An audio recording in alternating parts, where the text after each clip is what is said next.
We are back, everybody. Just want to give a quick shout out to the John Barnett cancer fundraiser going on June 8th at BAM Arena. We just had the Ohio State Championships out there. Great venue. It's a hockey arena, but one side is just like a roller, or there's just no ice on it. So they just have cornhole boards down.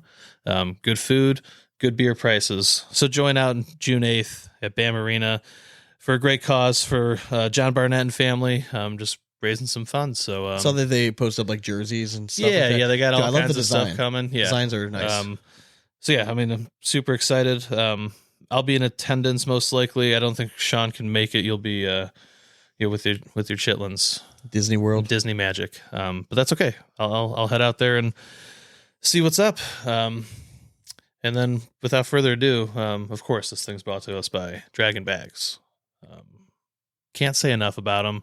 I converted several people this weekend to throwing Draggin Bags because the artwork is phenomenal.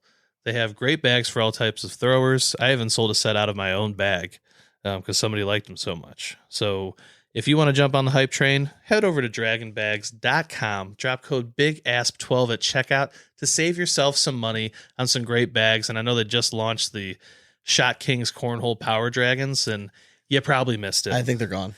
They're gone. Yeah. So if you missed out on it, sucks to suck, but wait for the next drop. You won't be disappointed. I had somebody reach out to me on Reddit. Yeah. So like every once in a while, like I follow the cornhole and I'll post stuff every once in a while. I got a little annoyed because like I'd post episodes, like our link to our episodes. And then like the moderator of the page, like messaged me like, hey, like this is not for like promotion of like products and stuff like that. I'm like, it's a cornhole podcast. This is a cornhole forum page. Like, what the fuck? Can't post. So like, I just comment on things every once in a while. I'm like, whatever. I don't fucking need you, loser. Yeah. If you listen to the show, you're a fucking loser for telling me that in the first place. But anyways, so he was asking for a variation. He said he liked Viper R's. He liked the materials, but he just felt like they just became too loose for him. Yeah. So I just recommended. Didn't give our discount code or anything. I'm like, hey, if you're looking for this, you're basically describing a power dragon. Slightly smaller template, maybe a little bit fuller, keeps its shape, but performs really well. So he just messaged me back he's like, I came back to find this. He's like, I went and actually bought a set of power dragons. He's like, they're my go-to. He's like, I've since bought several sets. He's like, so thank you for the recommendation. So go on Reddit. I'm sure you can find the stream somewhere. Exactly. So beautifully done there, Sean. Way to convert another one. Hey, doing God's work. Cornhole it.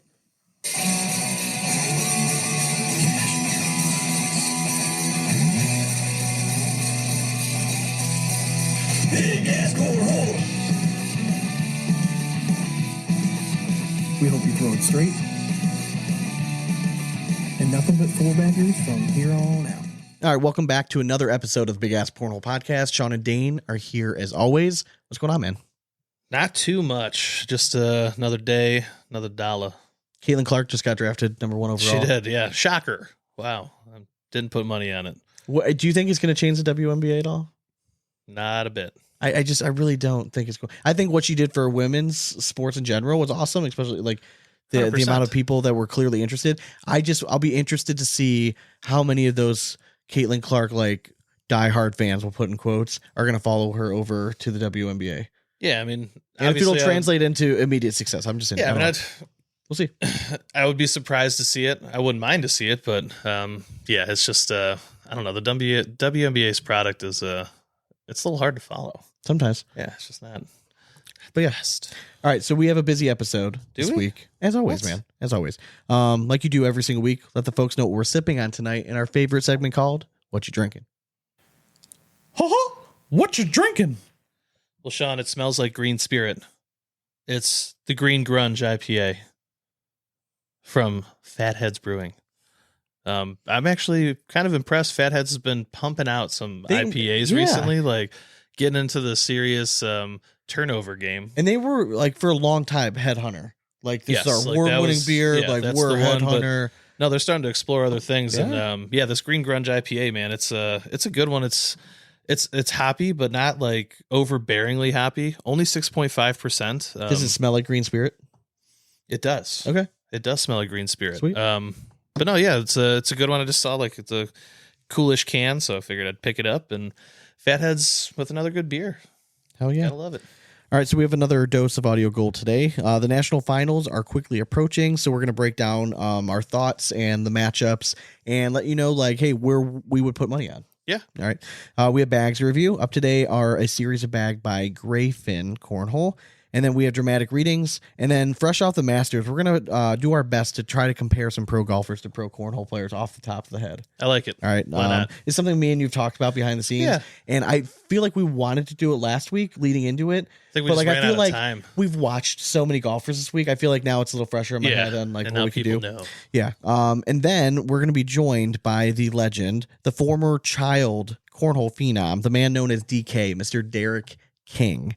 All right. But before we get into all that, we bring in what's going on in our cornhole lives in a segment we call In and Around the Hole. Are you too good for your home? Answer me! If you are in the market for a new set of bags, we cannot recommend Black Sheep Baggers enough. We just got their newest series. I don't know exactly when it's dropping, but it's called the Gotti, and it is money. If you're a Hybrid Carpet fan, if you're a Costello X fan, you're looking for something just a little bit different. It looks like they went with a slightly bigger template for this bag. Okay. Just first glance, just got them in yesterday or 2 days ago. But feel very nice, fresh out of the bag. Heck yeah. So I'm excited to review those in the next week or two, but be on the lookout for that. So if you're in the market for a new bag, they really truly have a type of bag for every type of thrower. Right? They have everything that you're going to look for, speed wise, feel wise in your hands. And we've been a fan of them forever, and we love for what they stand for. So if you've always felt like a little bit of an outsider, well, Black Sheep Baggers is your home. So go to blacksheepbaggers.com, use code BIGASP, and you'll save yourself some money. So again, go to blacksheepbaggers.com. That's going to be code BIGASP. Well done. Oh, yeah. So how was your weekend? It was good. I played cornhole. Yeah. Look at that. Made my way out to the Ohio State Championships. Played in the blind draw on Friday and singles on Saturday. Nice. So the blind draw, they threw me into the competitive intermediate. I did not ask to be in there. I figured It's a Make-A-Wish thing. So yeah, exactly. But had got paired with a good gentleman. Never met him before that day, but Chuck Rice. What a great name. Exactly. Like what a cornhole name. Yeah, is that not like one of the most appropriate names dude, ever? like he was. It was awesome. I'm like, yeah, Chuck Rice. Like if a name makes like sense. Berkeley Pear just sounds like it belongs in a country club, Yes, Chuck Rice it belongs as a fucking Exactly. cornhole professional. If only his last name was Corn, it could be Chuck Corn. Oh man, Like, but hey, damn it. Chuck and Rice is pretty close to what's inside those Right. bags, anyways. But yeah, he was intermediate level, like really undersold his game to me. But he was throwing a set of alien cornhole bags. I'm blanking on the name, but it had it was like a Surefire derivative. Okay. And I'm like, hey, are these holding up for you right now? Why don't we throw the Power Dragons? And guess what? They're just going to slide a little bit more up the board for you. Okay. And watch this intermediate player proceed to start throwing well over sevens with me. And we ended up having a nice little run. I think we went 4-2. Nice. I had 2 games against the same guy that I was throwing against over a 10-5. Just lit it up. And even he was just like, there's nothing I could do against you. And I have Said to you found a agree with roll him. bag. Dude, it was just something about the floor there was just hard enough that Yeah. like a normal bag for me was just getting this nice little like just little buttercut roll like a la Jeremiah Ellis, just kind of just barely tumbling over. Wow. I was like, wow, okay, like Something about Ohio. not too bad. So yeah, that was Friday night, and then all of a sudden Saturday happened, and my bag wouldn't do any of that. It was just played in the open level for doubles because I was really there to be on the mic and stuff. So I'm like, Yeah. all right, low key, I wanted to get paired against like Jeremiah, thinking I was going to be the lowest rated Oh, that would make person sense. at open. Yeah, So for I'm sure. like, man, maybe I can get some content, like go live. But no, I didn't have the chance. Faced 2 guys that weren't pros. Okay. And they both beat me, but I still threw decent. Like neither one of them was like a crazy blowout. Okay. Hit some good shots, and I was very happy with how I threw. It's just, you could just tell when you don't throw that often. Yeah, you get out Just of like the the competitive consistency, but, mindset like, a little bit. But what I did differently this time was anytime that like my opponent screwed up, I usually made them like make it hurt, which I rarely do. Yeah, Like, that's big. so I was like, if they missed their first bag, like I was 4-bagging consistently. I would that say that's round. probably the biggest difference between intermediate, competitive, advanced, and open. Yeah, Is that when you get an opportunity to score, you better take it. exactly. Because sometimes those opportunities aren't coming every round. You know what I mean? So you really got to take them when you can get them. Mhm. You know what I mean? So where it's competitive intermediate, you can get it. You're going to get away with it because if you're throwing well, more often than not, like you're going to get a lot more opportunities to score points and punches. Yeah, but again, all in all, happy with how I threw. But if you didn't hear it, I highly recommend going back and finding Friday's late night coverage of the blind draw. Okay. Basically, Cleveland Cornhole just like told me free reign, let it rip. I'm gonna have to go back and listen to this. Okay, Dude, it was. I don't mean to toot my own horn, but it was hilarious. You had a little fun? Dude, Okay. yeah, it was a lot of fun. Okay. So yeah, had some fun on the mics on Friday. Saturday, I just did like straight up commentary for as much as I could until I literally couldn't watch cornhole anymore. It was just, so I got through all of the open singles, all of the advanced singles, and then like during competitive, I'm like, yeah, I'm good. Yeah. But yeah, all in all, it was Jeremiah Ellis weekend. 1 singles, 1 doubles. Shout out to Quentin and Chad for winning the Armed Forces at the state championship. I think this is their 3rd straight year winning it together. So yeah, I mean, it was just it was a fun experience. Great seeing everyone out there. I already saw people talking about Ellis's doubles win as being like his Jordan flu game. That's very true. So the man, after his victory in singles, apparently went back to the hotel and had a pretty nasty spill poolside. Feet slipped out from underneath him, smacked his head pretty good, got 13 staples, showed up the next morning at 10 a.m. to go and run doubles with Noel Manza. And they did just that. They ran the gambit and took it home. So it looked like a lot of like some of the other like Trey and Adam, they were at the Triple Crown event. Yeah, they're at Triple Crown. Yeah, so like it does suck that like when your state championships or like a big regional event happens like at the same time as another tournament, because it does take away from the talent does, pool. but we still had like Cody Henderson. He was throwing very well. I love seeing that coming off of National 1. Yes. Just it makes me think that like, okay, he still has it to be a top 20 player. Yeah. I mean, he was throwing very, very well. And then, I mean, Ryan Tucker, I haven't gotten to see a whole bunch of him throw, but man, he's pretty solid too. I've gotten firsthand experience getting a butt fucking. So. Yeah, he's really solid, by the way. Or no Diddy? Is that what we're saying? Yeah, now? no Diddy. No now. Diddy, I'm sorry. No Diddy. Yeah, all in all, like I'm trying to think of the other people out there. Like, love to see Kyle Petering.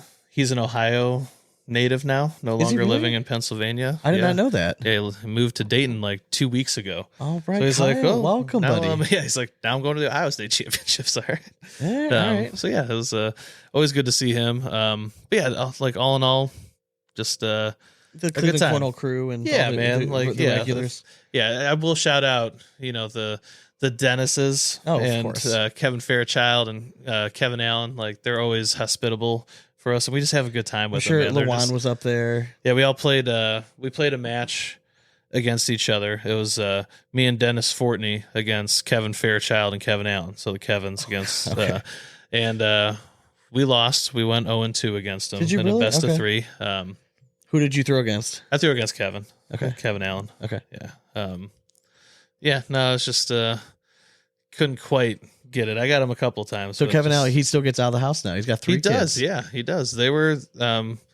Some of them came up. Okay. I think they were all 3 were up there Sweet. on Friday night or something. But yeah, always great seeing those boys. So well ran tournament, Ohio State Championships. Exceeded expectations. The latest night they were there was actually Friday for the blind draw. Which is kind of nice. Yeah, I was home before 8:30 on Saturday with singles day, and That's then great. Sunday, I'm sure people were home like on the road by That's 7. what's nice when you can split them up Exactly. over days. If you have a whole weekend, like, event. and especially something of that caliber, I Yeah. understand the split days for regionals being tough, but as long as you do it smart with like competitive and open, like splitting it up correctly, it's really not an issue. But no, the Ohio State Championships ran smooth. It was a lot of fun. Hell yeah. So this weekend, my wife and I, for like to kind of like celebrate our 10th anniversary, we went away to Hocking Hills for the weekend. I'd never been there before. Yeah. I think it definitely lived up to the hype. I mean, the place we stayed at was ridiculous. They have some sweet cabins out there. Yeah, for I mean, sure. it was like to the point like where we opened the door. I'm like, how much was this place again? You guys just like Airbnb it? No, it was like through a company out there that has a bunch of cabins and stuff. But it was it was pretty cool. I'm happy. Sounds weird. I'm happy it rained all day Friday, because then Saturday when we went to go like see like all the traditional Hocking Hills places, at least the falls like had water with them. Yeah. Because like some of the people that work there are like, oh, like if you guys would have come last weekend, like these were all dry. I'm like, if I would have hiked my fat ass around to see these things and there's no water falling down, I would have been pretty pissed. Did you wear your boots though? I did. Wore my wee little boots. You got your wee little boots, your buttons. So I caught a little bit of the live stream. I did, however, I made my wife very aware that when she booked this, that this was Masters Week, and that is the one tournament a year, like one sporting event a year that I dedicate. Like I want to watch as much as I can. Yeah, I mean, I have my phone propped up. The fact that I wasn't at work, so it was literally on in the background all weekend. She's very cool about it, which helped. And she even like tolerated me being a nerd and like talking about guys, like, and pretended like she cared for like a half a second. And then she's like, "I'm gonna read a book." I'm like, "Okay, sweet." I'll talk to myself. Yeah, sweet. Yeah, exactly. But I did catch some of the commentary. I got such like the bug to golf, right? When you watch it, like all you want to do is go out. Yes. So I took my daughter golfing, Nora, for the first time yesterday. I'm so afternoon. jealous. I was at the Cavs game instead of enjoying a nice day outside. So we drove home from Hocking Hills. I threw out to my wife, I'm like, hey, do you think Nora would want to golf with me today? And she's like, I'm sure she would. So like I just took that as a, hey, you can go golfing. So I like jumped on the phone and made a tee time. Yep. And she's like, oh, so like you guys are like going like real golf. I'm like, yeah. Like that's why Why I not? was. That's I'm taking one of the I kids. asked. I'm Yeah. taking half the. We're good. Half right? the labor. So her favorite part, God. I clearly was just driving the cart. I let her chip and putt a little bit around the greens, but she's just not ready for that. But she was like, I'm like, do you have fun? She's like, I want to go back and drive the cart. I'm like, sweet. You tell mom that you want to go golfing with dad. Next time Yeah. it's nice outside, and I'll take you. I'm telling you, I'm going to bring the bucket golf over. Yeah. And we'll let her practice with that. It's Yeah, a good so- way. It was we had fun. But other than that, have not played. I have not played a competitive match. I'm trying to remember the last one I actually played. If it does, I don't even think you can really count this one. But we played Wally and Jake. Yeah. I think that was the last time I threw against other people in like something that would somewhat matter. It didn't even matter. No, it didn't. And that was what was that in January? I think so, yeah. That's what I'm saying. Like yeah. I'm on a dry spell here, so I'm hoping that whenever the May regional is in for Cleveland Cornhole, I'll actually be home this time. We gotta, I mean, you're also about to get like flyers and all the outdoor stuff happening. It's much easier to play in the summertime It out is. here because it's blind draws. Well, and not we are league. going out. We are going to Arizona. We are. So again, those of you that are in the Arizona area that listen to the show, we're going to be out there the 3rd, 4th, and 5th, and then we're flying home the 6th that Monday. So the plan is at least for us to be there Cinco de Mayo. I think they're planning on having some sort of cornhole tournament. I think we're going to try to plan on recording an episode there, to shoot some video. I've heard the facility is unreal. Bananas. But B-A-N-A-N-A-S. if you don't follow us on YouTube yet, you should, because this is going to kind of kick off we're going to start putting out like other content, not just cornhole stuff. So this is kind of a first step into like, we're going out there and we're playing some of the best public courses in Arizona. So we're going to try to, we're not ready for like full length videos and stuff, but we're going to, we'll have our videos out we're there. going to have Why not? we're going to have plenty of videos. So we're going to bust out some other content. So just more fun stuff to come. I low-key been practicing with a TrackMan app. I did it at the driving range. Yeah. It was about like 45% accurate. I think I need your gimbal.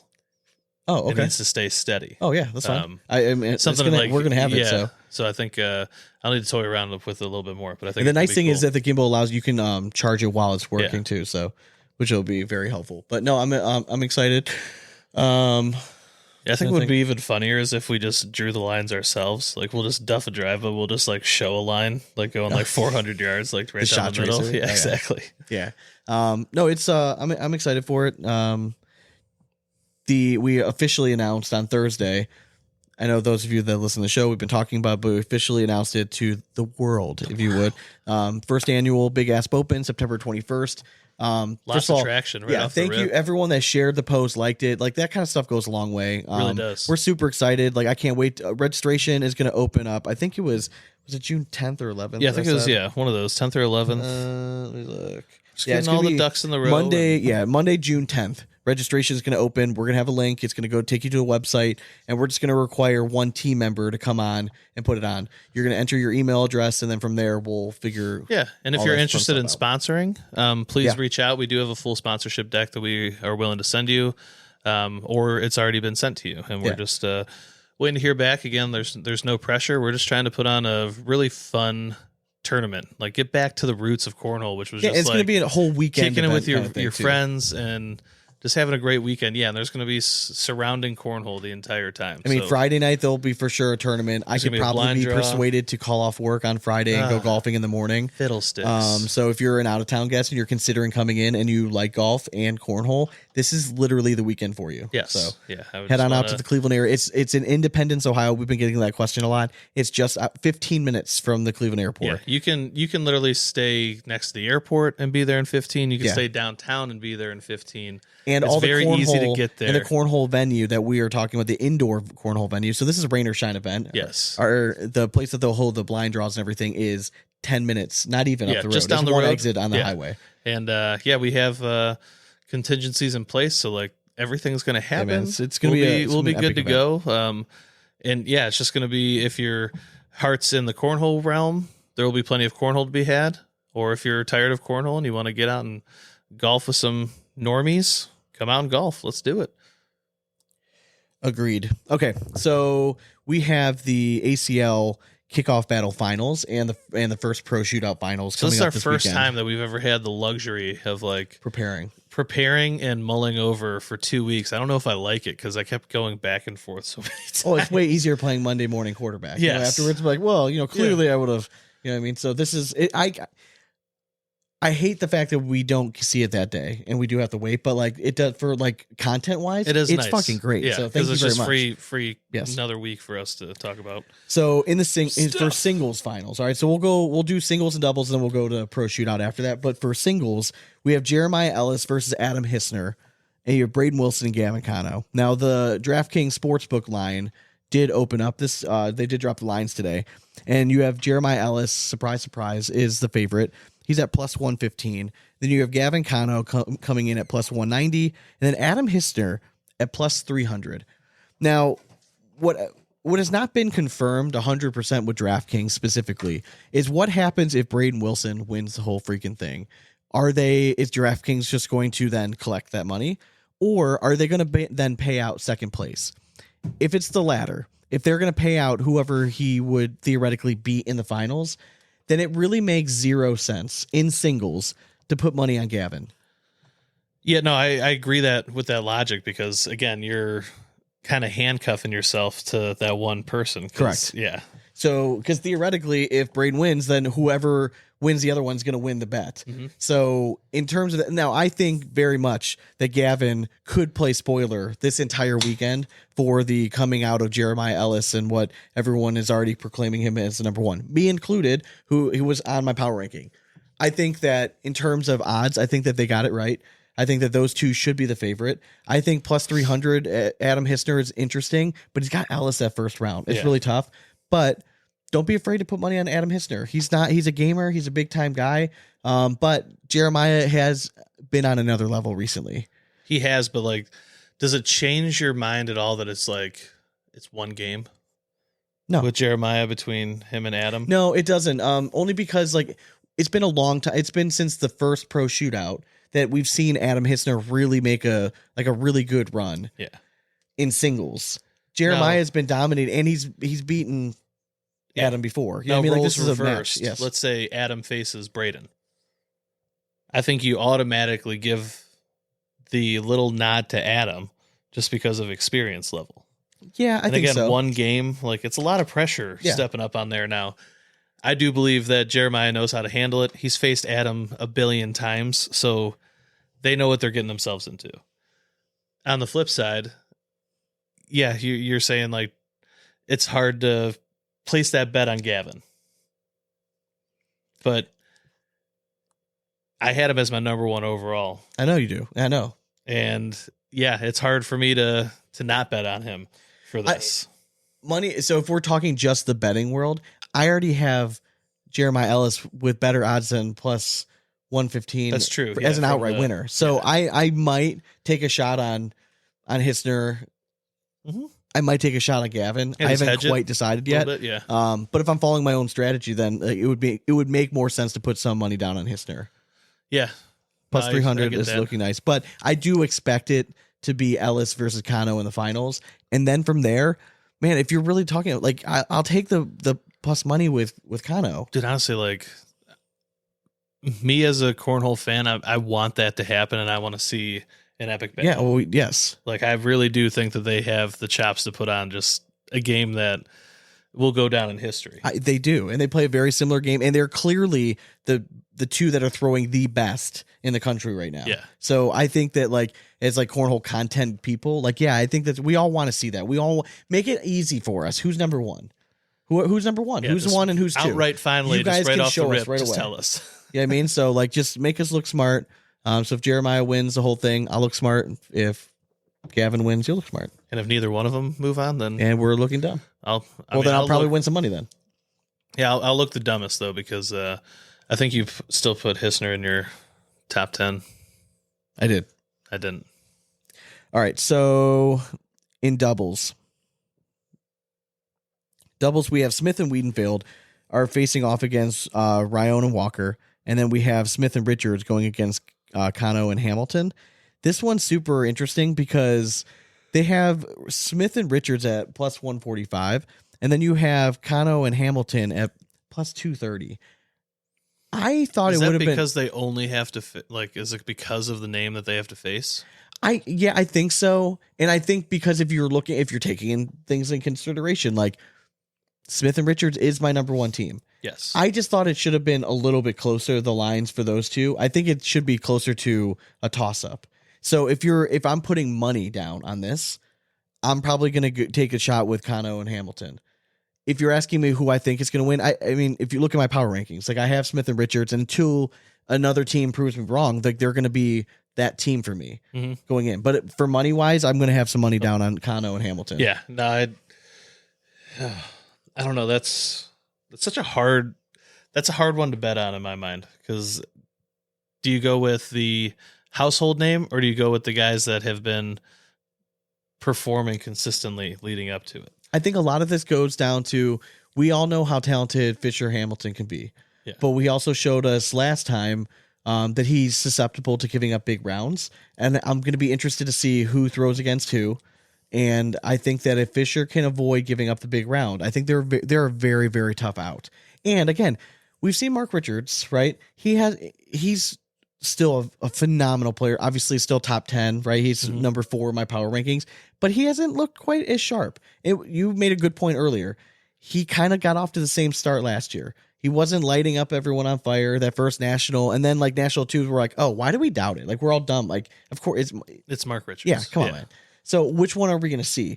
I tend to think it's a great thing for Mark that it wasn't that he has his 2 weeks off. He's a prep guy, 100%. and he's gonna, that he's just been dialing in this whole time. Yeah, I mean it's gonna be hard to bet against him, but or is this the time that we start to see when these guys get to this certain age in their life? Like he just got engaged.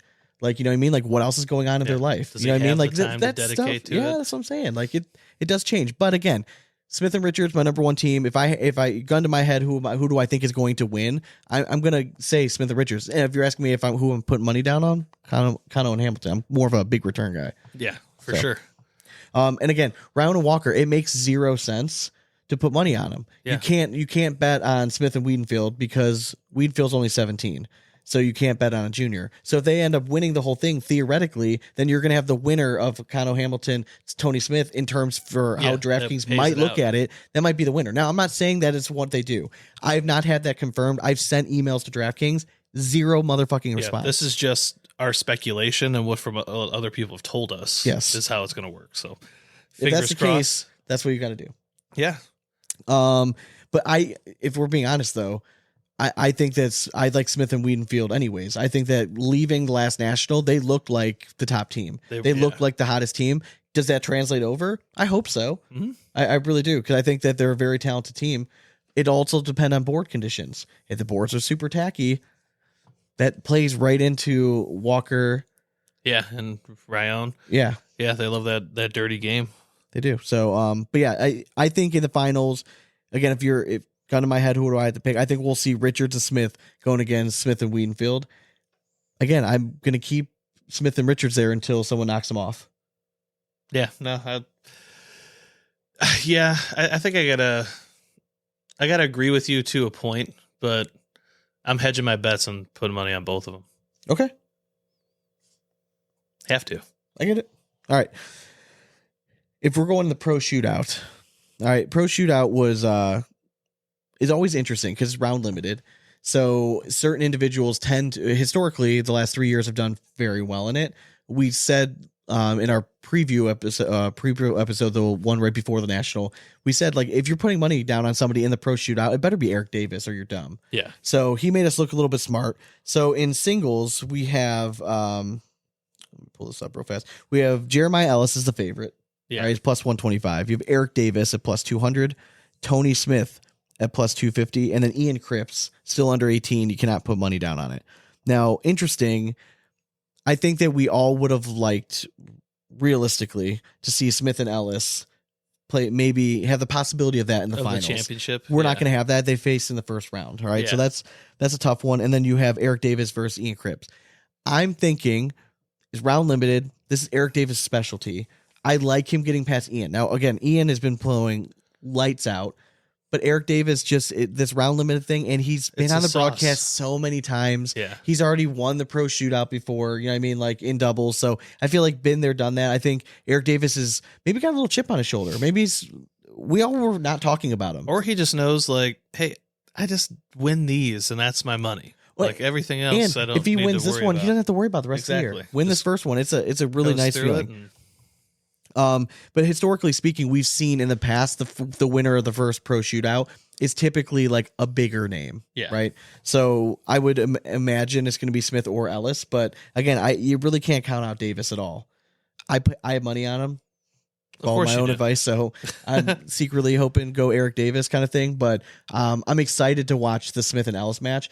I don't know if they're all getting played on the same day. I don't think they are, because then you start worrying a little bit about, is Ellis going to get burned out? You know what I mean? Like, dude, again, it's only round limited, the guy throw an entire weekend again the week before he's going to play in this stuff. He does not care. He's a machine right now. All right, and then so moving over to doubles in the pro shootout, you have Eric Davis and Matthew Sorrells. They're opening up at plus 130. You have Landis and Scheibner, or Shibby as we call him, plus 180. And then you have Hunter Thorson and Carson Getty at plus 300. Now, Thorson and Getty are facing off against Frisch and Cameron, two juniors. Again, you can't bet on them. So to me, it makes 0 sense to even consider putting money on them. Yeah. It just doesn't, because I think that Frisch and Cameron are going to win anyways. So I think that they move on anyways. So then you're really just banking on who's going to win in the battle between Eric Davis, Matthew Sorrells, or Landis and Scheibner. I love Shibby and Landis. I've said this 1,000 times, but I think that Davis and Sorrells have been there, done that on the broadcast. I think that Sorrells has shined previously on broadcasts. And I think that this is just another coming out party for, like, as a reminder, like, hey, this is a team that we all need to fucking pay attention to this year, because they're gonna make some noise. Yeah, I mean, honestly, I'll be the first to eat crow on Sorrells. I didn't know how he was going to come out after taking. Well, we had heard he was throwing well. Yeah, I knew he did really well in the pro qualifier last year. You know what I mean? But kind of basically breezed through it. But yeah, picked right up. And again, they're just smart players, and they counteract each other well, because you have so Sorrells is basically just returning bags to Davis. Yeah, I'm going to try to stroke. He has a good airmail. He's not a cut. I mean, he can do all the shots, but he's more of I'm just going to pour bags in the hole, airmail if I have to, give the 4 bags back to Eric Davis, get us one round of 6, and we're just going to ride this thing out. Yeah, for sure. And just play smart. So I think that they're going to be tough. I mean, they have the opening odds correct, I think, in this one. But again, Landis and Scheibner, if they get through this first game, I think it could be very exciting. I agree too. And it just sucks because, like, that's the matchup I would want to see in the championship, same as singles. I did want to touch, though, you skipped over women's doubles. I wasn't getting to it. They just didn't have lines on it, so I was just getting to the ones with lines. Women's doubles is Deb Odom and Bella going against Sarah Cassidy and Elizabeth Tennyson. Who do you like in this match? I mean, your head or heart? Don't go with your heart right now. Who's your head telling you? Is it the same? Yeah, I think it is, actually, man. Okay. Bella's been throwing very, very well in, like, the open series and stuff leading up to this. And Debbie Odom has gotten it done on the stage before. I feel like Cassidy has maybe had some question marks on the main stage. So is Tennyson. And so is Tennyson. So I'm going to go with Deb and Bella. I love Deb Odom. Yeah. We've had her on the show twice now. She's like literally one of my favorite pros. All right. Bella is immensely talented. We know this. One of the best junior players and best female players. Before she left last year, people forget how well she was doing in pro singles. Highest rated female She's a across stud. the board. We know this. Like, she's a phenomenal player. I think this is Sarah Cassidy's time. She typically shines in female only events. And honestly, like, I don't mind that. I've always wanted her to be. She beat Cheyenne. Yeah. Right. And National 1. That's a big step. It really is. It's a mental puff your chest out. Like, hey, like maybe we've said it for years. Sarah, who is number 2? There's Cheyenne Bubenheim is way up top, right? Yeah. Who's number 2? Like every time we think, is it Cameron Belvin? Like she'll be great, and then she falls back a little bit. Is it Kaylee Hunter last year? Of course, it's gonna be Kaylee Hunter, right? Yeah. No, she had a shitty season last year. Came out flat, yeah. Sarah Cassidy, same thing. If it's not a women's event, she's not showing up. So like that second spot's there. And then her partner, Elizabeth Tennyson, might be the second best female player in the league. Yeah. Like she's really, really good. So they're both on their game. They're both able, and Sarah Cassidy, I think, is gonna have a calming presence. She's been there, done that on the main stage before. She's won the women's events in doubles before. Typically it's Cheyenne on the other side, so but is she going to be okay being the 1A? I think so. So I actually, in this match, I like Cassidy and Tennyson to win it. We'll butt heads. We will. Because I know you're saying like, oh, it's like Cassidy number 2. I think Bella showed last year that it's her. 100%. And I think she's continuing that. So that's why I'm giving them the nod. Again, if they win, plus they're familiar with each other. It's not like I'm mad. Yeah. You know what I mean? I'm just saying if you're asking me to predict who I think is going to win, just based on what I'm seeing, I think Cassidy and Tennyson are going to take it. Fair enough, Sean. We'll see. Maybe we'll have side bets ourselves on that one. Hell yeah. Do you want to do the bag review first, and then we'll get into some of the other talk? Yeah, that's fine. Let's do the bag review. And it's not just making them smaller. They completely reshape them. They make them more supple and symmetrical. I gotta catch a glimpse of these warlocks. Let's make a move. And this bag review is brought to you by Gnarly Bags. If you were in the market for a new set of boards, something pro level, you're looking for consistent play, but with awesome designs and printing on it, look no further than Gnarly. If you go to gnarlybags.com, you can use our code BIGASP, and you yourself can have a shiny new set of pro level cornhole boards, but for 10% off. So go to gnarlybags.com, grab your boards today, and use code BIGASP to save yourself some money.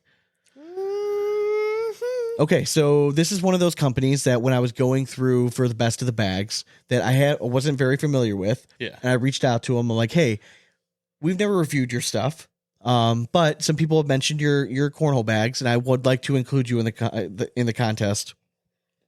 What's your best selling bag? So he told me, included him in the contest, and then arrived at our doorstep are the Gray Fin Hammerhead series. Hammerheads. So initial response to the bag, when I picked it up, this would have been a very popular bag material-wise that we would have seen like 2 or 3 years ago. Yeah. Okay. It's basically, now It kind of launched a lot of bag companies like this reverse this here widowish stuff. This is I could be wrong. I think this is not. I think this is Turbo. Turbo, okay. So I think this is true. Like this is more of like a pro sniper Gotcha. because it's a little thicker, just a little bit. I could be wrong, but that's just kind of what feel wise is telling me. And then the slick side is Viper Slick, right? So you have this material that we know plays about a 6 on the slow side. It's going to be very waxy feeling at first. It breaks down, becomes very soft, but then as it becomes softer, it does become a little susceptible to humidity where it will slow down to a 4.5, 5 on slow boards. And that's like when you're watching like Tony Smith throw his, like that's the level of sticky that he's got in his pro snipers. Correct. Too. The slick side, is going to play a consistent 9. Yeah. Right off the bat, I thought that the template was nice. You want I think you like, to me at least, I like a slightly larger template when I'm playing with this. So it's a slightly larger template, very squared bag, just slightly rounded corners. Mm-hmm. So it holds its shape well. It grabs very nicely. Again, when we start getting too round and we're getting into a bag like this, sometimes it just doesn't make sense to me because then it's too hard to collect. You got to be too perfect. This gives it a little bit of a reach and a grabbability that if it was a smaller rounded template, you might just not have. But all in all, it's a very solid bag. It's very well made. Pretty long closing seam across the top. It's got that linear closing seam too, where it's just like it looks clean though. Yeah, it's pretty high up the bag. You don't get a whole lot of like the puckering. Like if you're a seam in the palm kind of guy, it kind of feels nice. Yeah, it feels pretty uniform to it. But yeah, all in all, it's very nice blended fill. It's a little fuller than what we see. it really, yeah, it definitely. For This is not like a style typical bag, flat disc bag that you're seeing. It's Yeah. definitely a blended fill, which is kind of a nice alternative to what we're seeing out there a lot now. Well, it gives you a little bit more playability when it does reach that point of like being fully broken in and a little bit sticky. I would say in terms of this type of bag, I would say this is definitely on the fuller side of them that we're Yes. seeing, Oh, especially 100%, these yeah. days Yeah, definitely. with all like the light versions of all these bags and everything. So yeah, overall, I thought it was really nice. Design wise, I'm going to rate it. So he put our logo on the back of it, Yeah. but his stock design, I actually kind of like it. I like the logo. It's simple, it's memorable, and I like the red, white, and blue. It works well. It does. I'm going to go 95. Yeah, I'll go 90 flat. Okay. Performance wise, where you going? Performance for me, little fast for my taste. I don't know, like I'm spoiled now because you're not used to feeling the wax on it anymore. Like most of them come in and they got that stuff off of it. I just give me a 74. It's still not horrible. I like the girth to it. It's just a little different than like what you're used to seeing out of this. If I would commit to throwing this, I feel like I would start Correct. liking a lot more. And that's why the more I threw it, I understood it. But again, for me, if I'm throwing this bag, I'm thinking put 4 bags in the hole. Yes. Don't try to There's cut it. I'm nothing going cute to about slide an airmail. That's all I want to do. And I want it a little slinky. So I'm more of like a flat disc. I want that in this type of bag. Yeah, I was going right around the same thing. I'm going to go a little higher, 76. Okay. Yep. But all in all, like for first bags from it's good stuff, Grayfin, man. hell yeah, man. Keep them It's coming. good quality stuff. I mean, And that's what I'm honestly, saying. like comp stamped. Thank you. Yes. Like comp stamp. That's can't say enough. Like, yeah. Just as good a quality as a pro bag. Exactly. Like you can go throw them in anything. So if you you're play an not a ACL pro. tournament and you're looking for a new set of bags and you're looking for like that medium speed with a good slick side, check out Grayfin Cornhole. I know they're on Facebook. Hell yeah. And Again, this if you're was looking the for like hammerhead. customs, I feel like this is the kind of guy that like hit him up and like he'll get you a nice like Yeah. good print of a custom set. Like I mean, our logo printed really good It did. It did. on that side. Hell yeah. All right. So before we get into the dramatic readings, I had this idea of off the top of our head, who can we compare to like pro cornhole players to pro golfers? Now this can be because of their throw. Yeah. This can be because of their swing, their personality, any way you want to relate to somebody. Gotcha. So I'll kick it off if you want. Go ahead. The first guy, and this has nothing to do with like mechanics or anything, just because he's kind of like a G shucks kind of guy, and I think personality wise it really fits. I'm going Scotty Scheffler is like a Mark Richards to me, Yeah, I could see that. Just kind of just personality wise yeah. more. Now, if we're talking swing wise, do you know who the first person I thought was? with Mark Richards' release. No, not Mark Richards. I'm talking swing wise from Scotty Scheffler. Oh, Trey Birchfield? Yes. Yeah, Very good. just Well kind of done. all Yeah, that's over what I'm saying. So those were the two floor. guys that I was kind of equating So- either way. Swing wise for me, I'm thinking John Rahm. For who? Who's the cornhole equivalent? Oh, you want me to tell you? I know in my heart who I think Okay, it is. for his I'm Jeremiah Ellis. Thank you. Yeah, See, we're short, same, yeah, same. short little thing. little, yeah, just yeah. quick, I like get that. powerful. Yeah. I think one of the ones I thought he's a newer guy, just recently won on tour. He played in the Masters first time. Jake Knapp. If you're not familiar with him, he has like one of just the smoothest, like Ernie Els-esque type Yeah. swings. One of my favorite throws of all time is just been so smooth. Kyle Malone.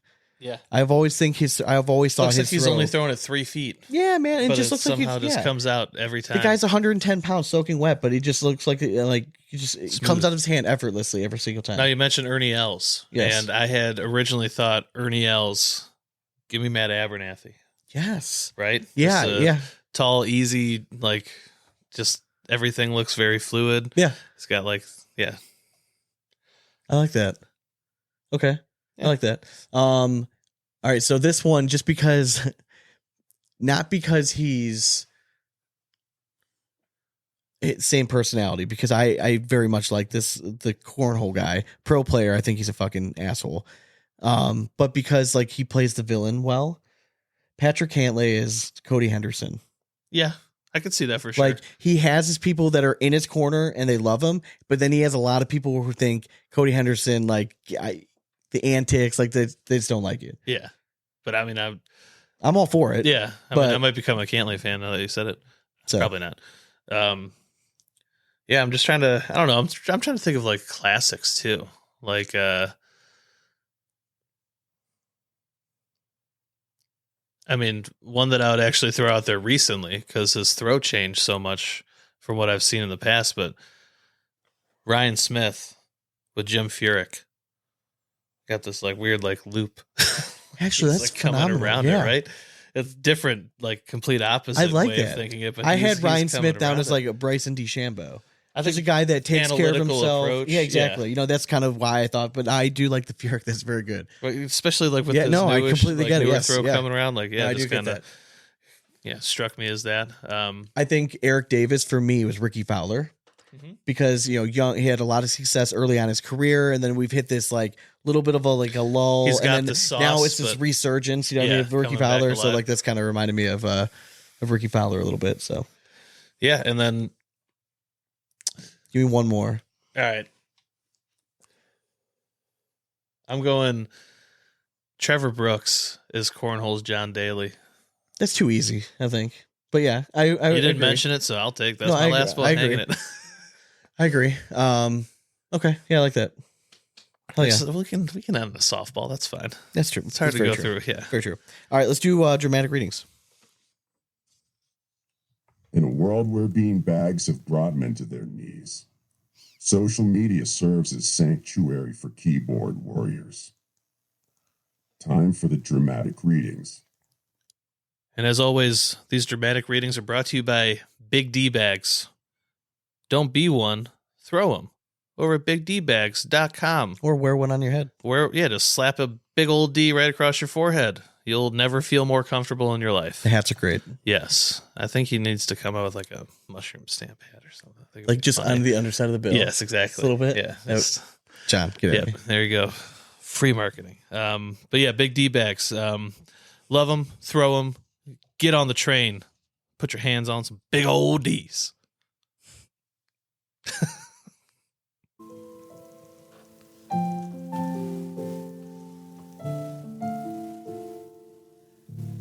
Addicted to Cornhole, Charlie Hunt. When playing partners, do you like when your partner coaches you on every throw and tells you where and how to throw? Or do you prefer to be coached when asked about the bag situation? You do not want any coaching unless you ask for it. Yeah, I mean, my thing is we've all played the game enough. I feel like there's no reason to coach me when we're playing cornhole. It's cornhole. But there are some people very much like that. Like they feel the need to like remind you of what you're doing. Open board, they're like, where do I go? It's like, no, you stay down the middle. Like there's nothing else in the way. I guess don't know, it depends on how they're going about it. If it's somebody like they're being uplifting and like they're just trying to like give you positive affirmation, I'm okay with that. Yeah. But if they're kind of like getting a little snarky and maybe a little annoyed, like you're not playing the best, Yeah, if they're like, hey, that would get annoying. throw it right here. Yes. Like give them one of those. Like, I don't know. Did you have this one? You want to take that one? I Yeah. can take this one. Good. I figured you'd snap that photo. Yeah, go ahead.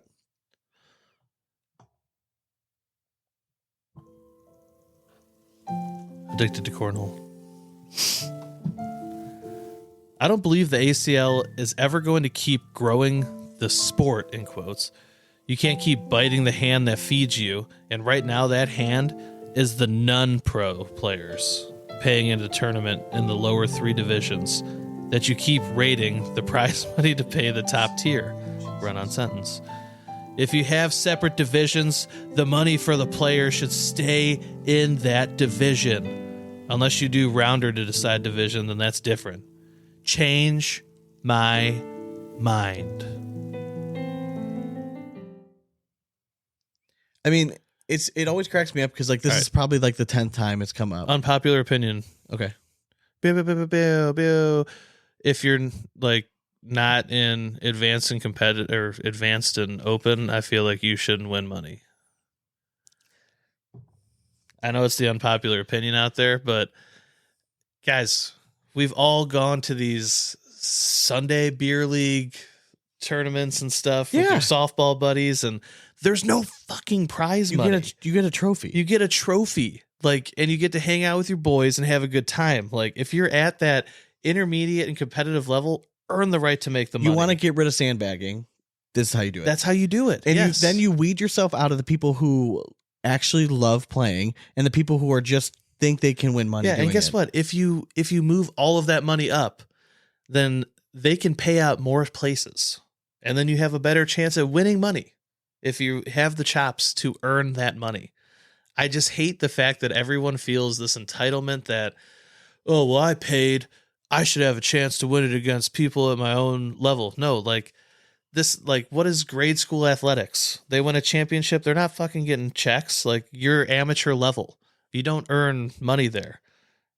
Again, like, if you correct me if I'm wrong, but like, if you're go get a sponsorship, then exactly, like, I just don't understand this whole stigma that like intermediate deserves the right to win all the money because we have the number one participation. If paying, let's say, $40 to enter a tournament and then winning 200, if that's enough to change your life, like we got to reevaluate everything. Exactly. That we're doing. Like this is a sport. It's for the love of the game, especially when you start out at that level.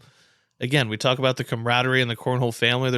It's none more apparent than at that intermediate and competitive level. When we were playing a lot, right, and we were actually doing well in regionals, not once did I ever think, I wonder how much money I'm going to win. Exactly. I'm like, oh, I wonder if they have plaques today. Yes. Am I going to get to take home a trophy? Can I get so my daughter doesn't think I'm an utter loser? 100% for the rest of my life. In the same boat. Just give me the hardware, baby. Yeah. Like, save your money. I don't give a shit. Like, I don't need your $75. Yeah. And again, like, it goes back to the same thing with like, in the ACL, the pro division, they're paying out too many places. They're paying out you don't need $27 if you took like 64th. Yes. You just don't.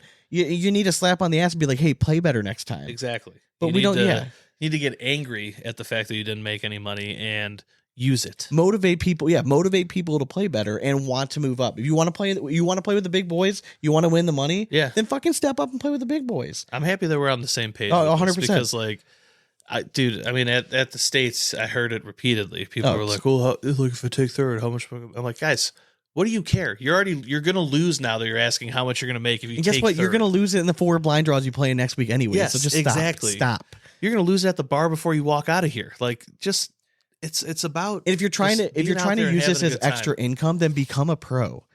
And if not, and you're just like going to competitive to try to win money, you're literally the scum of the earth. Like you're a loser. You're a fucking loser. If that's your goal. If you're going competitive and be like, oh, I'm going to win money today, you're fucking. Who cares? Who gives a fuck? Hey, can you name me the last 3 competitive champions, world champions? No. Yeah, exactly. No one fucking cares. No one gives. No one cares. No one cares. So stop. If you want to play, I completely agree. You want to eliminate sandbagging, 100%.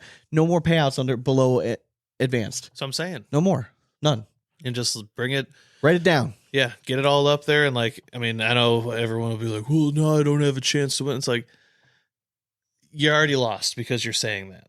Like, if you don't think you're going to improve at all, then just enjoy your time and have fun being out. What's wrong with that? There's nothing wrong with that. It can still be fun.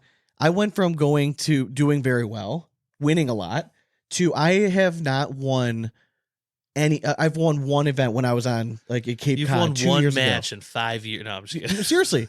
Like, but seriously, you go on, you laugh about it, but outside of like the TCL stuff, like I hadn't won anything in a very long time. Like I was in a very long, it sucks, but you grind. And guess what? I'm way better now than I was 3 years ago when I was playing, but the talent gets better. Everyone's getting better. So it's just, I know people say it's not fair. Guess what?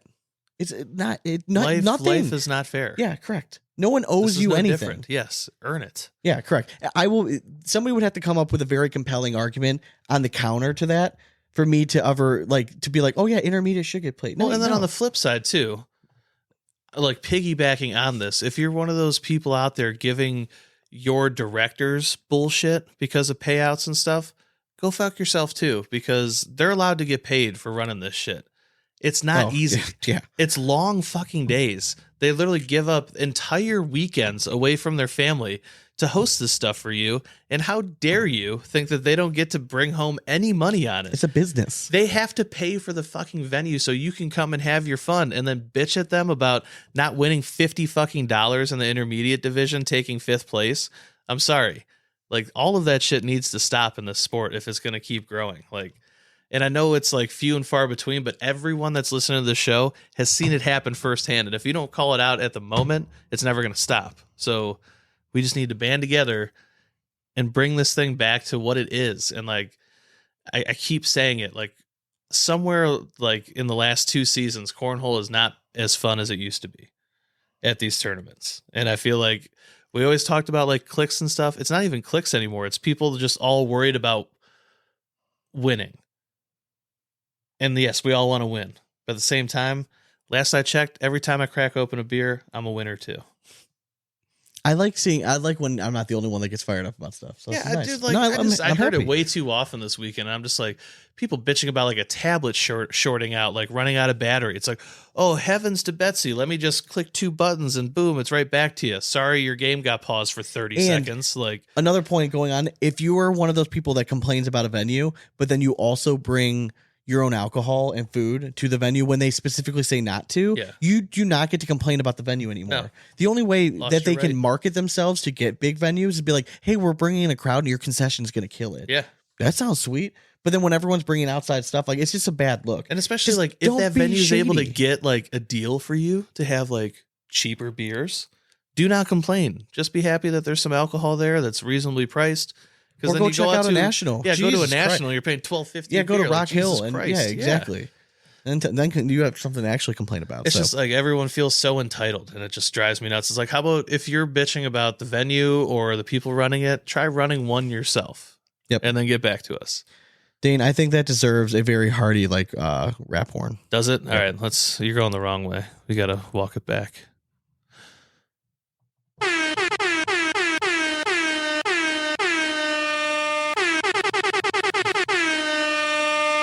Dude, their fingers That was finger blasting flying. it, dude. flying. All right, reach us at Instagram, Twitter, TikTok, and YouTube at Big Ass Cornhole. And the one that's left, that's Facebook at Big Ass Cornhole Podcast. Thanks again to our sponsors. Visit Draggin Bags, that's with a Z.com. Drop code BIGASP12 at checkout to save yourself some money. Don't forget about Black Sheep Baggers. If you go to blacksheepbaggers.com, you can use code BIGASP and save yourself some money. And if you're in the market for a new set of pro-level boards, we can't recommend enough. Go to gnarlybags.com, use code BIGASP, and you're going to save yourself 10% on those new boards. And last but not least, Big D Bags. If you're a fan of this show, then we all know you love having a pair of big old D's right in your hands or across your forehead if you're Sean. So why don't you go over to Big D Bags and get yourself some delicious bags. I want to give a quick shout out to our newest cool kids on the block, our newest members of the Asspole clan. The newest members are our Patreon: Trenton Combs, Greg Foley, Darren Fenns, Matt Hardbarger, Noah Burks, Devin, Jay, Eric Nierenschwander, Josh Fausick, Jay D'Ambrosio, Jared Mickler, Stacy Fountain, Mitchell Sanford, Letitia Smay.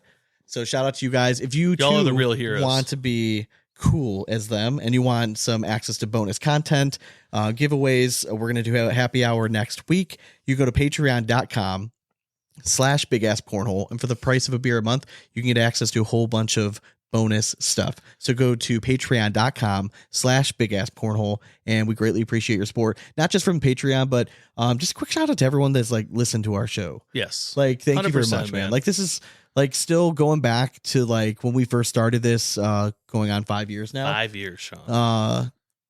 It's overwhelming, like where we've gotten to this point. So thank you very much for every single person.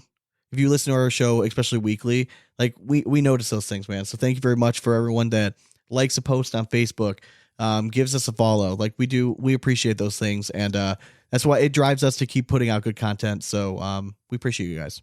Hell yeah. Hell yeah. Well, I hope you guys enjoy the DK interview.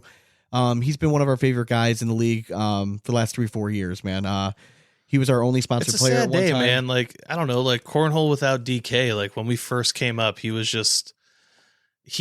that guy. Like, Yeah, so DK, he takes us through.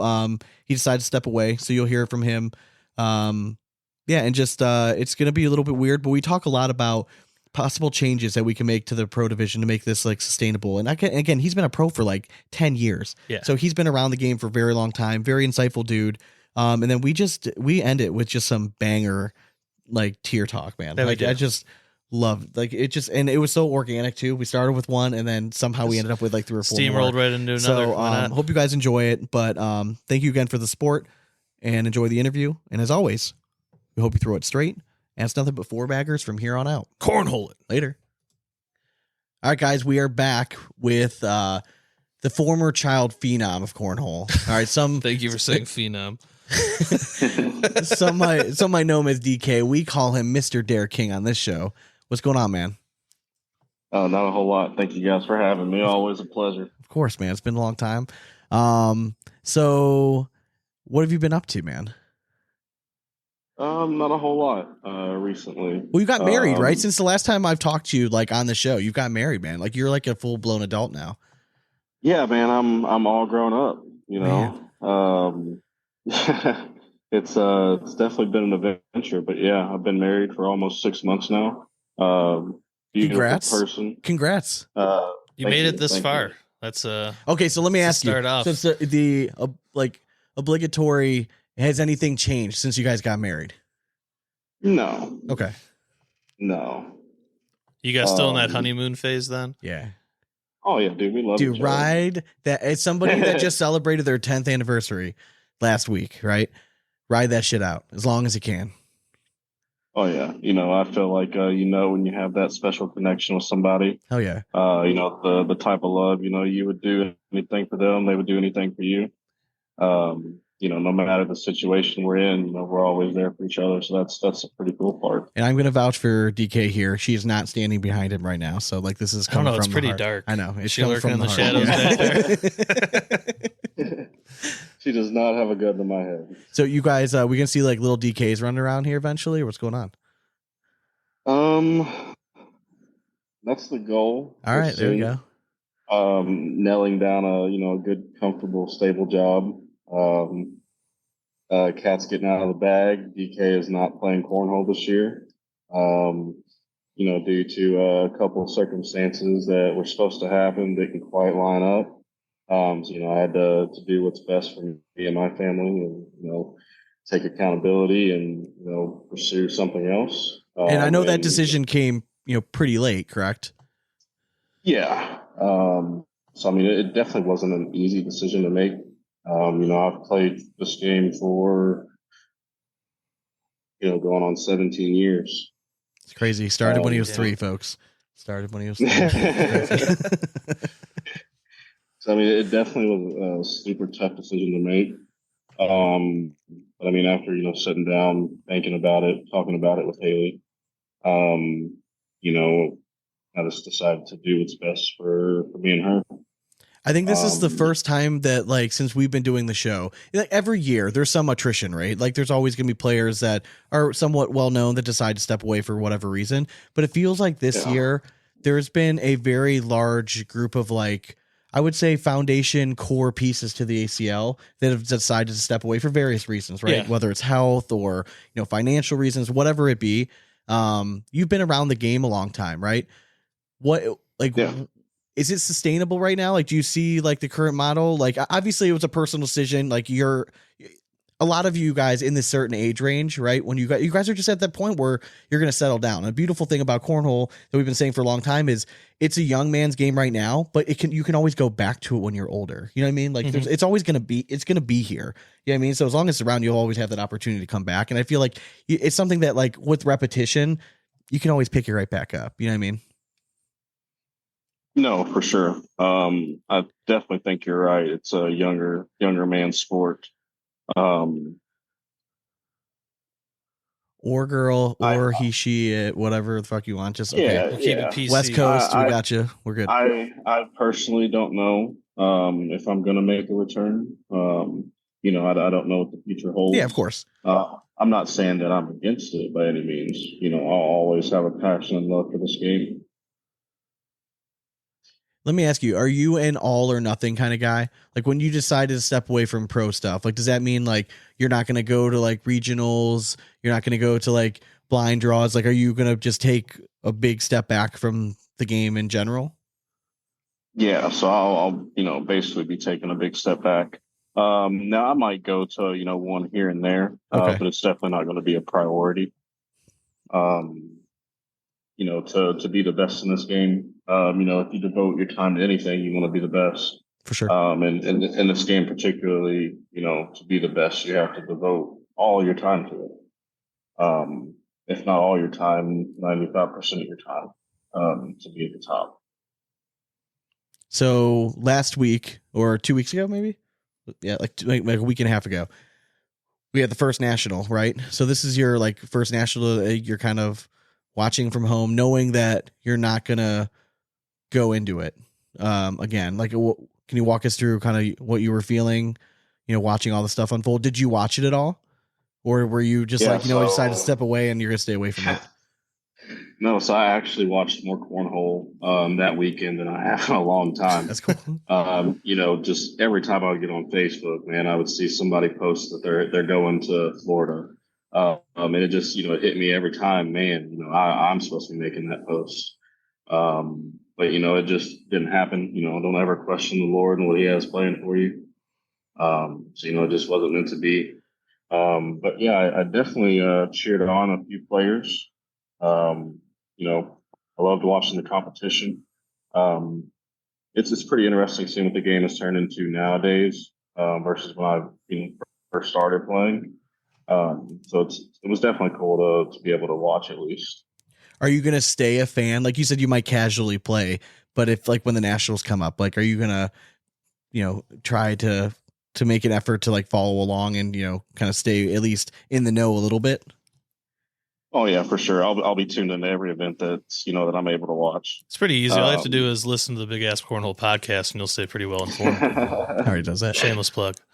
That's well done. I might not always be a player, but I'll definitely always be a fan of the game. Okay, for sure. I like hearing that. You know what I mean? Because like you do make so many relationships and connections in the game when you've been in a game, as long as you have. So I think it would be a really big change, like if you stepped away altogether. But I'm glad that at least you're staying on as a fan. So.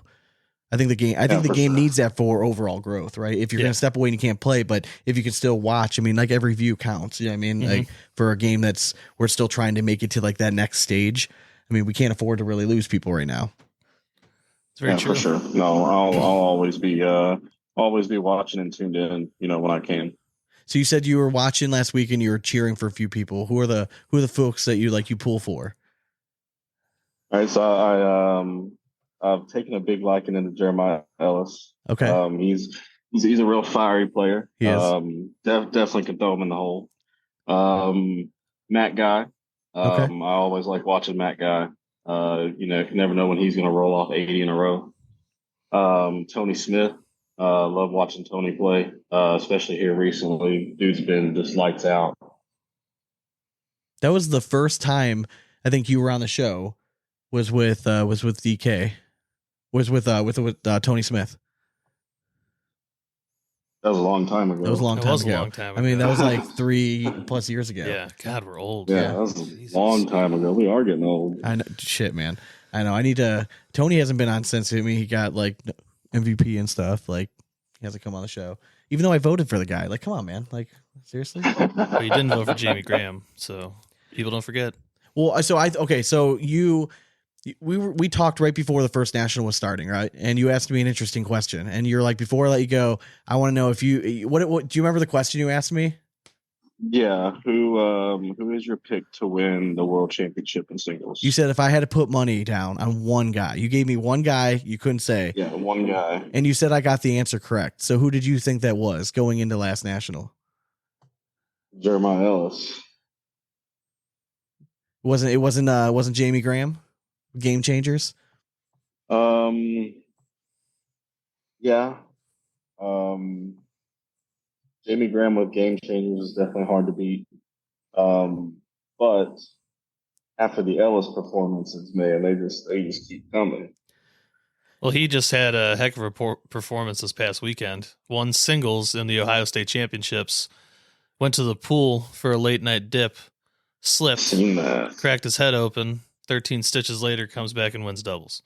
So That's impressive. very impressive. It was his flu That's game. I already impressive. told him. Because I mean, that would have been very easy for him to be like, "Yeah, I'm good." Yeah, be like, you know what? I'm gonna pack it in. It's okay. Got my singles. Yeah. Gonna head back home. That's my 1 and 2 pick, Jeremiah or Jamie. Okay. Do you think it's like with obviously every year the pro division gets a little bit tougher, right? More participations, getting a little bit younger across the board. Are we going to see something like a sustainable level? Like, I don't know if you follow golf at all, right? But Scotty Scheffler is on an absolute tear. He's number 1 ranked in the world, and he's put this run together where he hasn't shot a round over par in like, what, 60 rounds or 70 rounds, something crazy. outstanding, right? So he's on this incredible run of like longevity right now of success. So we've had Mark Richards have an unbelievable year. We had Tony Smith last year have an awesome year. Eddie and KB had a phenomenal year, winning the first team to win, 3 national championships. But then they come back to National One, and it seems like everyone's starting to come back down. Tony Smith had a decent showing, but like, do you feel like it's not going to be sustainable? Like, is it just going to be new blood every single national just because the competition is so good? I feel like you'll see more new winners than you will repeat winners. I feel like some of the winners that are winning, will stay towards the top. But I think it's just so hard to get out there and consistently win over and over and over again, just because the new competition coming in every year is so good. They're out of the 264 pros. I mean, dude, 50 different people, 75 different people could win each tournament. Yeah. If somebody does sustain that kind of, level, then, props to them, because that's going to be extremely hard. I thought it was interesting what you said. Out of 264 pros, you said 50 to 75. And I think 75 was you being nice. Individuals that could win a national.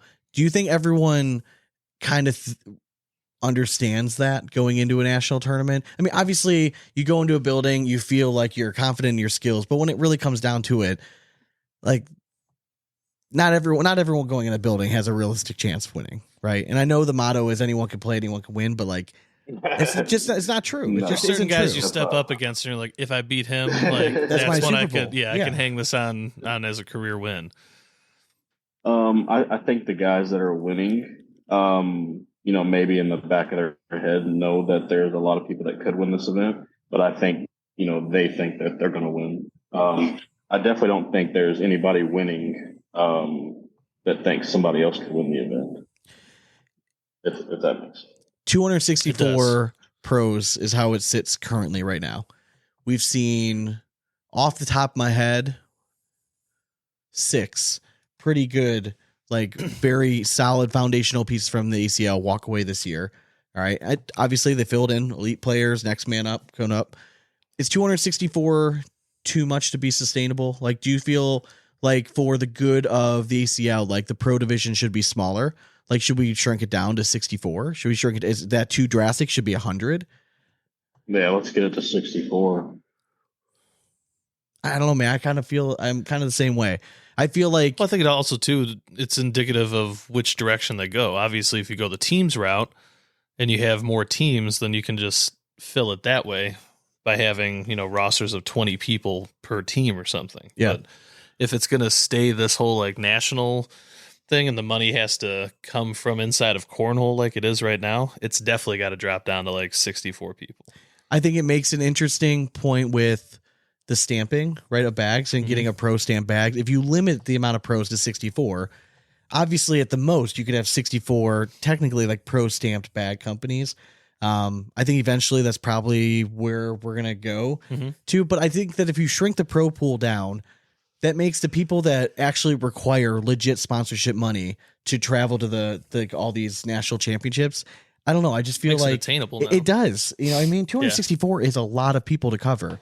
But you cut that, you give a quarter of that, and then it's all of a sudden those 64 players, maybe we get to 64 players that actually can do this full time. And it's not like these pro players aren't like like a Sunday men's softball league where like you can go ask your local bar for like $1,000 to cover you. Like you guys need to like, they had to get a lot of money to make all this travel and stuff. It's not easy to come by. So yeah, I think the only way it's sustainable is by knocking it down. I mean, 64 is pretty drastic, but I get it.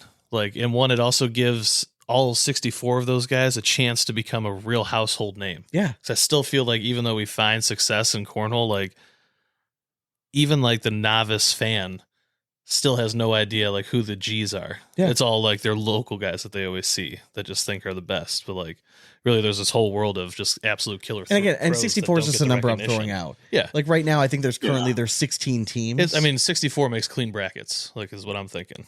Yeah, Yeah. exactly. You could always cut it down to 8 teams. Yeah. Yeah, I mean, I don't know. It is interesting. I mean, I think that there's changes eventually that need to be made, but right now, I think just with how the ACL is set up, until they're able to bring in like outside investment money, a lot of that relies on these bad companies coming in. Pro application, you know what I mean? Like those are, it's $1,000 pop. You know what I mean? That's a lot of money to be walking away. You limit that. I mean, you're only getting a quarter of that money coming in. You know, then is the pro payout less than for, you know, I don't know. There's a lot of questions, but. So I was thinking of this the other day, and I don't know why it just like popped back in my head, but yeah, you know, I was thinking of like the gauntlet of like getting the pro qualifier. Yeah. What if they switched it up and turned it into like what they did for the UFC Contender Series? That'd be kind of where they all live together. I think it would be a reality show done right there. I mean, for a streaming service, I feel like absolutely. Absolutely. You could It'd probably kill it. I pitch think that. it would be hilarious. But yeah, it's just random thought popped in my head. Wanted to share. I With mean, the I world. would tune in. Yeah, why not? What if the whole pro circuit was just like, hey, we're just renting this hotel out for a month. I'm just going to show a bunch of pro events. You guys stay here. You're on lockdown. I mean, I think if like the ACL could put together like a legit documentary following a season, kind of like what like you see Full Swing and all these shows, and get it on a series like Netflix, that would blow up the popularity of a game. And like that's what they need. Like I feel like there's just and maybe they are working on things like that behind the scenes. I mean, I would hope so. I don't know. I mean, I've seen their videos on Facebook. I don't know. One of the questions that someone brought up the other day, and I think it was actually Jamie Graham on Twitter. So I don't know if you're on Twitter a whole lot. It's still one of my favorites to go in for news. It's formerly Twitter, now X. It's still Twitter. You still tweet, right? You don't X? No, I think you X. I don't know. You O. I don't know. You X on the O. Don't laugh. All right, don't. Can I just get some going? All right, like you just give them these courtesy laughs and just give them fuel for the fire, man. It's just because I'm funny. All right. He made a point where I think it was after Trey posted that Birchfield won like his third in a row in doubles and was talking about like the overall title counts, but those were opens. So Jamie made I believe if it wasn't Jamie, I apologize, but I'm almost positive Jamie Graham basically said something that like he doesn't feel like open titles should be in the same count as like the overall count for like national titles. Mm-hmm. What are your thoughts on that? Like, so as somebody that's won a national before, like, do you feel like open titles equate to a national title or a world championship? No. Because how many total have you won? I think I've won 3 nationals, 2 world titles, a few opens. Okay. But I mean, I never counted my opens as like on the level of like a national title. But like in terms of like overall count, like the ACL does count those, which I'm not saying I'm on either side of the fence, but like somebody like and again, this is not a shot at him, but somebody like a Carson Getty. If you're not a huge cornhole nerd, you're like, who the fuck did you he won an open last year. Yeah. So technically he's on that list. He's way down, but he's on the list above other guys that have never won anything. But then there's the argument of the PGA Tour. I mean, you get a tour win that's not a major, still a big deal, and you're on a list. Still a tour win. Is it a big deal? They're still making good money and stuff. Oh yeah, you win money, but like no one who won who won the Waste Management Open a few weeks back. A few weeks back, I believe that was. Did Homa take that? No. Morikawa. No, I'm just kidding. You know what I mean? That's what I'm saying. Like, no one actually remembers who win. You remember who win the majors. Yeah. You don't give a fuck who wins the tournaments. Like, yeah, it's a great payday. Good clap. Awesome. Well, I mean, I think the other argument put it on your resume, like, but it shouldn't count as all time. Some of these opens, like you go out, you see the names that are at like no knock on it, but like Minnesota or like going up to Canada and stuff, like they're not elite fields and they're still able to hang their hat You on said that it, not as a me. victory. So just remember that, folks. When you send us messages, it was Dane that said that. I was just kidding. That's fine.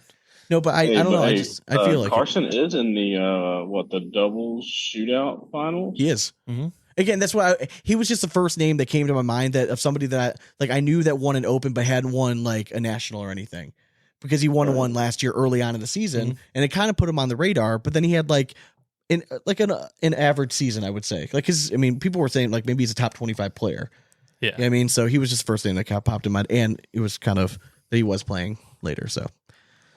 Just so I'm on the same page, you don't think that open titles should count on the same level as national and world titles? I don't. If Tiger Woods won 200 tournaments but never won a major, he's not Tiger Woods. Yeah, don't put him in the same bracket. Like you need to have tour wins and then major wins. Correct. Like that's how you need to differentiate. That's what I'm between saying. It. Yeah, yes, I agree with that's 100%. what I'm saying. Yeah, you can't add it up I'm on the same. because like Trey Birchfield, phenomenal player.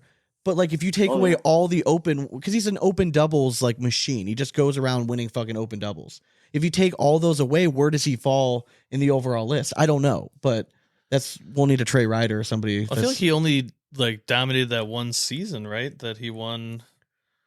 I think he won singles. Yes, he won a world championship. Yeah, he won a world championship in singles. I can't remember if they got it done in doubles at all that season though. They did win a national. Him and Rawls won one national, I believe, together. Okay. All right. But was that the season that he killed it in singles? No, that was the year before when he was. Was he still with Corwin? No, who was he playing with that one year? I don't remember who he was playing with that year. Oh yeah, it was you. It was DK. Yeah, I was gonna say. Wait a minute. I'm like, wait a minute. Yeah. That's well, right. Speak up, son. Yeah, man. Yeah, I'm like, no. I'm like, no, because he walked. Yeah, that's right. We have a lot of names to try to remember. Did you guys win that year? Yeah, that's the year we won. Yeah. So I think he probably has 4. Okay. But then open, I think like the total count was like 9 or something. Like, so he's like 3rd all time. So that's when Jamie Grant he has a ton of openings. Yeah, that's what I'm saying. So if you take those away, and again, it's not taking a shot at Trey, it's one of the best that there's been. Mm-hmm. But I think that there needs to be a clear separation in this overall count as we get more of these in here. Yeah. As like, because cornhole, there's not a whole lot into it. We have stats though. You know what I mean? So if you're a stats nerd and you want, like, you really got to look at the best fields of it's all pro players technically, right? And then you can make opens are hard. No, they're not. They're not.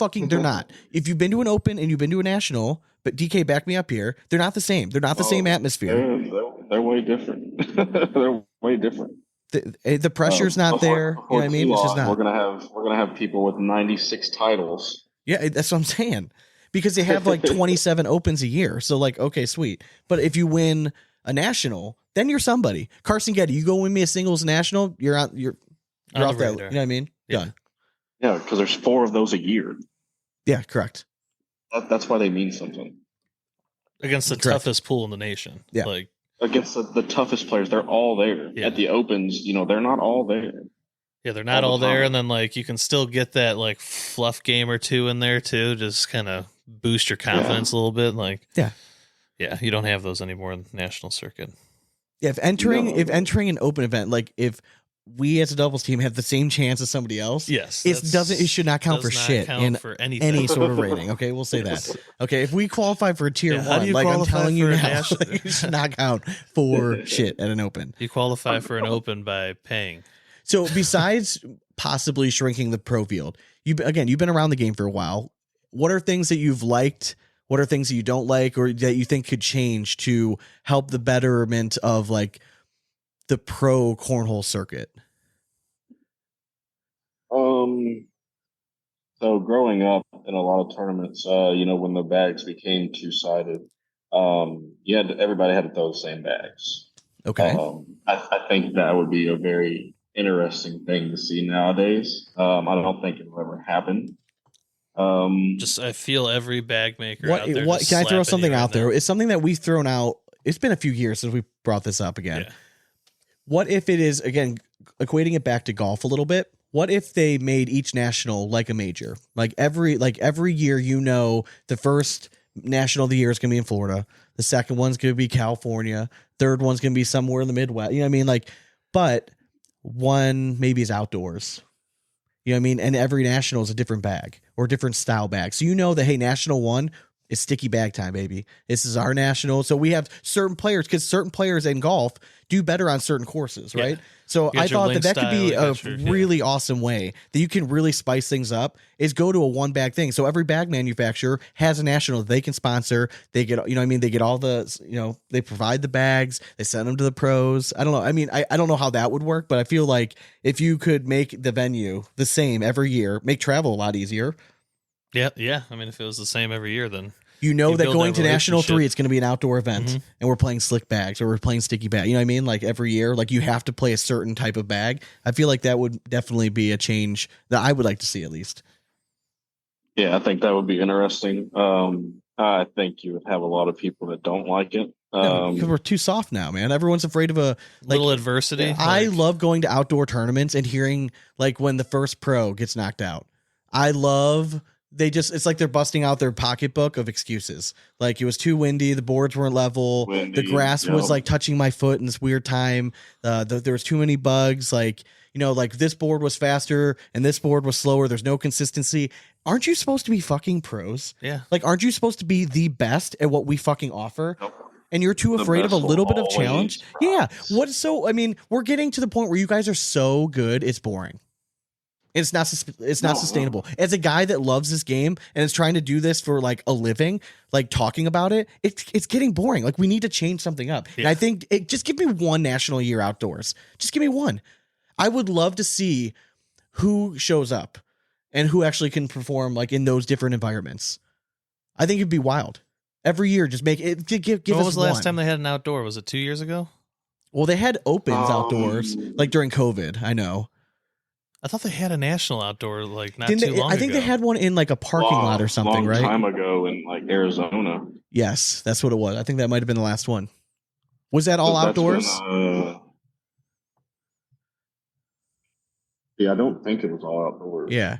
I remember playing Brew Cup outdoors. Okay. And then they played the finals outdoors. That's when Jimmy McGuffin and Josh Lunsford won that year. That was fun. It was a pro national. We'll call that a hootenanny.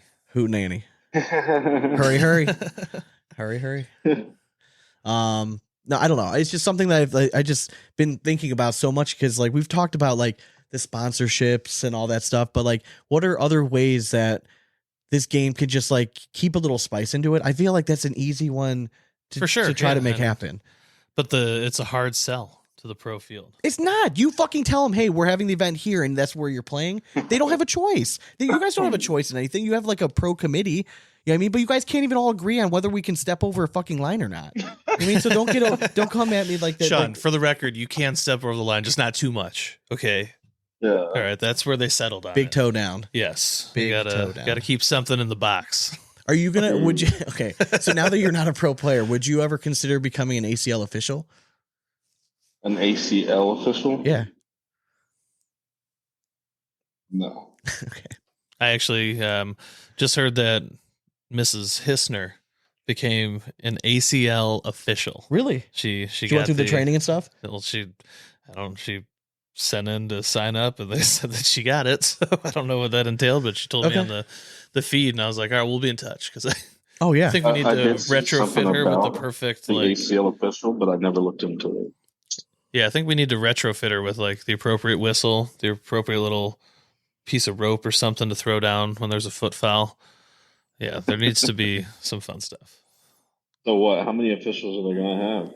I don't know. 264. I would imagine. I would imagine they're going to have enough, at least for how many broadcast courts they have. Now, I don't know if National 1 is different than what we're going to see going forward. Last time they only had 2 broadcast courts going, and it was either like on ESPN Plus.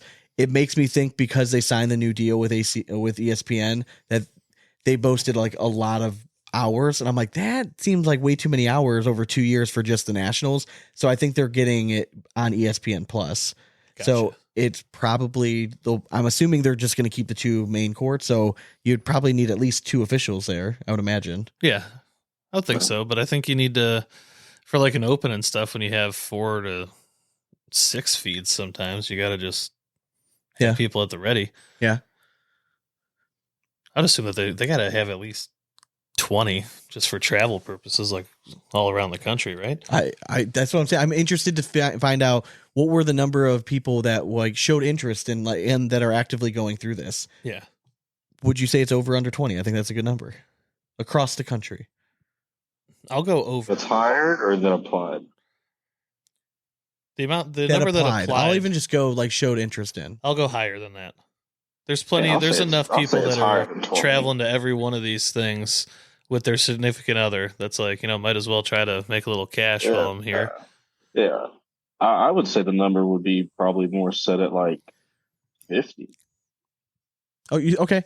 And That's what I maybe was I'm way thinking off, too, yeah, and I just- hope maybe I'm that out of touch with that. I mean, you're right. Maybe there are, one person from every league that's like, I could do that. Like we need to be done, and somebody's gonna step up and do it. Yeah. Why not? I could be way wrong too. Well, and Jennifer Hissner, that's like a perfect person. You're going to the 100%. events all Yeah, anyways. and she's been around. Why the not sport make a for little so money? long. Yeah, why not Like, make a little money? Yeah, You've been she's gonna be there. Like, yeah, she'll pay attention to it. She knows the game. Like, yeah, that 100%. That makes sense. Interesting. very interesting. You want to do some questions or who's cheer your- talk? who- Well, go ahead. What's up? Who's your guys' pick to win this coming weekend? Well, we talk about it in the episode before this. Spoiler alert. So I have power rankings, right, that come out. Now, if you're asking me who am I betting on, like who I'd put money on based on the lines, where the lines are at right now, I kind of like Gavin Cano. He's at plus 190. I just like the value. I like the value there. And then who was the other one? And then man, it's hard to pass up Cano and Hamilton, man. I know they're going against Richards and Smith, but like just with the plus money that you're getting from, I'm kind of leaning that way. So Yeah, I think any of them could win. it's gonna be tough, man. What cop out. What Jeez. DraftKings has not addressed, and what the ACL is probably secretly a little bit pissed about, is that there's a junior in every event, which takes out one option. So what happens if they win? Like what happens then? I mean, I think we're gonna find out. So my thing is, cleans house. that's what I'm saying. Or if they pay out the second place team, then you should always just bet the other side. 100%. So like the one option is Getty and Thorson are facing Smith and Wiedenfeld. Mhm. Smith and Wiedenfeld you cannot bet on because Wiedenfeld's only 17. So it would I make actually think that is what happens. They go down to the next person. they've the never next team. said that though. That's what we think, but like I've never seen proof of anyone getting paid out for that afterwards. So we're trying to. never I've happened. sent emails to DraftKings. I don't think it's 10 happened of them, yet. That's nothing. why we haven't heard Yeah. anything. No, it did. Didn't it happen last year? Wasn't? Oh man, maybe I'm wrong. No, because Gore was in No. it. But Gore was in it, but he lost. Okay, you're right. But like that's But what I'm saying. but Like I'm pretty sure though, if the junior does win, it goes down to the next team. if that's or how the they next do it, person. then it makes zero sense for anyone out there to put money on Carson or for Getty and Thorson. Yeah. Because they're facing the team that there's like a no win. So as long as you get one side, you're cheering for Smith and Winfield to win the whole fucking thing. Then Mhm. it doesn't even matter because then you would still win anyways. Yeah, So for you sure. basically take your pick between Smith and Richards or Cano and Hamilton, whoever you like. yeah. We'll see. I don't know. I mean, I feel like Gavin is throwing next to Jeremiah Ellis. He's throwing the best in the country right now. But can he get over the mental hurdles? I think that the 2-week layoff and us talking to him last week about this, it sounds like he's in a good headspace and he is aware of it. I think we're gonna see a more relaxed and Gavin, and that can be a scary thing. And I feel like maybe this is his coming out party. It could be just what the doctor ordered for him, to be honest. He could with you. listen. He's flying under the radar big time because everyone's like, "Oh, Jeremiah Ellis is going to win everything." I'm not saying he's not. Yeah. If you've listened to the show, we were the first motherfuckers on the bandwagon for Jeremiah Ellis. We were the original jellies or whatever the fuck you guys want to call each other. But I'm telling you right now, it would not surprise me if Gavin Cano played spoiler across the board in those two events. Yeah. I mean, he's throwing. Yeah. And if you're asking me if I'm putting Very money well. down, if it's money, in my money, I'm going that route. I would rather the bigger return for a match that I feel like is a coin flip in both those situations, anyways. No, I agree. I definitely agree. So His air mails at the last national were sick. Yes. But that also goes time, against. every time I watch the guy throw an air bell, it was cash. Yeah. But for the record, you're contradicting. I know, yourself I know, on I that with understand the that, Kano and thing, we but- talked about that earlier. But I'm just saying, if you like who I have just a gut feeling about, Yeah. in doubles, I like Kano and Hamilton, and I understand that Kano plays Braden Wilson. I get that, but I just feel like if anyone's going to play spoiler, I'm confident that he's going to handle business in singles. Yeah. Going through that, so. All right. Time for some fun random questions. Do it. Yeah. Mr. DK, you got to answer this one first. What song makes you sing at the top of your lungs every time it's on? Oh gosh. Long Black Train by Josh Turner. Okay. Sean, Say that one more time. what song makes you sing at the top of your lungs every time it's on? Oh man.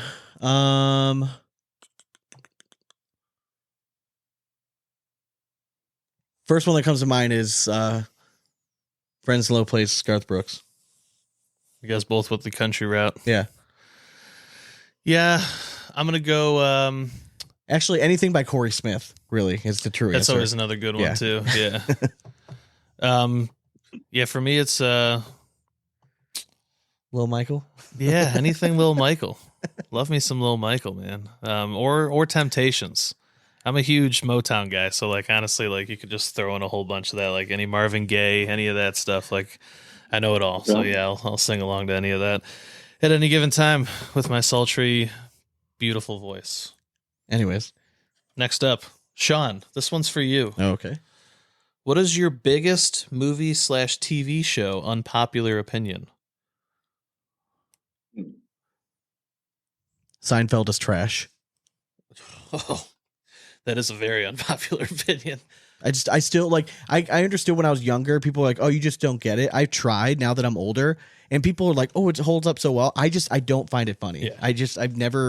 I don't get the whole like Kramer character, like Jerry Seinfeld, like I just don't think he's that funny. I just don't think the show's funny at all. Got it. How about you, DK? I can't wait to see the messages I get about that. Not very big on Friends. Oh my Oh goodness. my- Wow. Did my wife hear that? I know. She might be She running gonna- down the stairs Yeah. right now. Okay, I think you're Not very safe. big on it. I think you're safe. I Dane? mean, for me, Friends is just like if it's on, fucking whatever. For me, I'm gonna go in a positive light, and I think it's a show that you'll remember. Okay.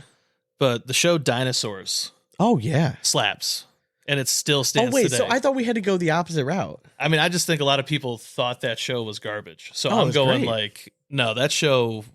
I went and You really rewatched liked it it? recently. Okay, you have. Okay, Dude, I was saying, and I'm telling you, I've seen it. it's fucking hilarious. It's very funny. Do you remember that show, DK? No, I think that might have been before my time. It was on. I want to say it was like ABC, Something and it like was that, like yeah. these.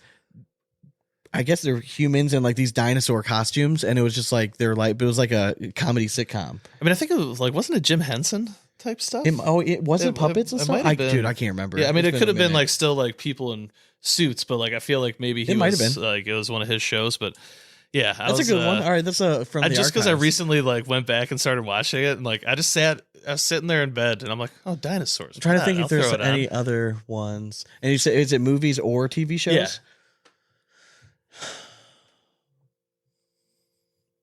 I don't think I have any hot topics for like movies. I think another unpopular one that I have is that Dude, Where's My Car is the best stoner movie of all time.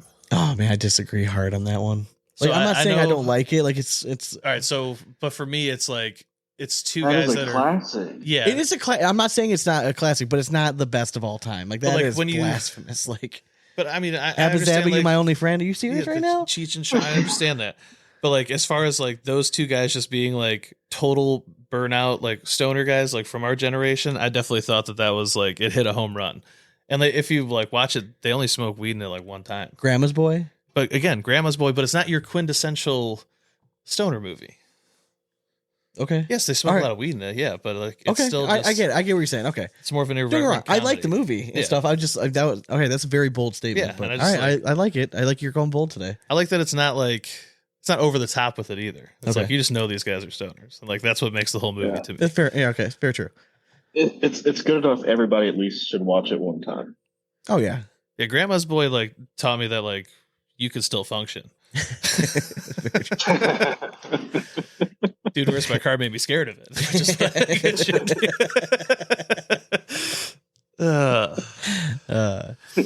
The girls in that movie were pretty hot too. I don't even remember who they were, but like I just remember. Yeah, exactly. Doesn't matter.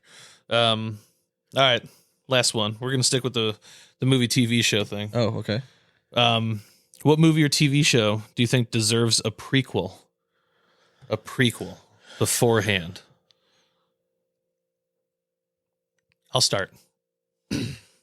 One that we grew up in our childhood loving. Fern Gully. I would love to get a Fern Gully prequel. I love the way your brain works. Dude, Like, just imagine that though. Like it's this whole like mystical world that they like came up out of nowhere and like had this brilliant movie. What came before? And yes, my brain is definitely weird. can I go one like a little bit more recent? Of course. The Ozarks. Yes. That'd Get be a good into one, like when too. he first gets into it. You know what I mean? Like the We boring, were just talking about that. mundane life. You know, kind My of one thing. but, like, coworker just like she turned around, like I asked her a question. She's like, I don't know shit about fuck. I'm like, yes. we're gonna be best friends. Dude, that's a good question. Like, I don't even have an answer right now. Or here's another one I think that'll be popular. Happy Gilmore, but like his hockey life. Oh, Yeah. dude. His hockey life, right? Yeah, you know what I like- mean? Like that. I mean, how sweet would that be? You know what I mean? Like, what? him I mean, getting you like guys- it just you guys ends did with him see- in the hole. Yes. Like it's, Yes. You guys saw that they're coming out with a Happy Gilmore 2, right? Yes. yes. Yes. I'm very excited. It's gonna be a good one. So Adam Sandler is my all-time favorite. Oh yeah. Nobody higher on my list than Adam Sandler.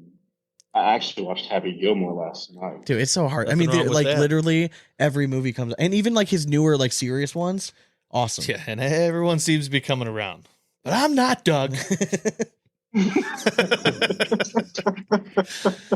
Two bikers having sex in the woods off town. How am I supposed to chip? Is that going on? It's classic. So Love good. it. Very good. Love it. All right, so this actually goes perfectly It into our ties tier right into talk. it, yeah. So we're going actors. So DK, I'm going to let you start because you already gave us your number one. So give us like an honorable mention and give us your 3 and 2, like favorite actors. And again, this is off the top of our head. We're going to forget people, Yeah, for but sure. this is how we do. Off the cuff. Rob Schneider's definitely up there. Oh, okay. I like it. Which Rob Schneider are we talking? this is a what's good like point. what's your quintessential Rob Schneider? We're talking like grown-ups Rob Schneider. Okay. You're not even going like Deuce, Deuce Bigelow? No. Oh. Oh, all right. Sorry, well. I mean, no, I was don't saying get me judging wrong. us harder. He was good. Don't get me wrong. Yeah.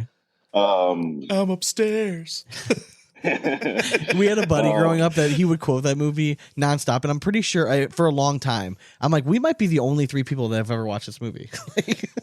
I mean, the greatest line is like, he's like, you made a mistake. Did you say steak? No, mistake. Oh, shit.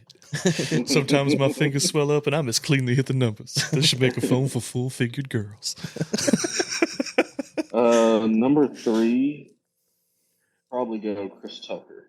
Nice. Ooh, okay. Yeah, I like that's not one that would pop in my head, but for sure. Love the Friday series. Love the Rush Hour. Oh yeah.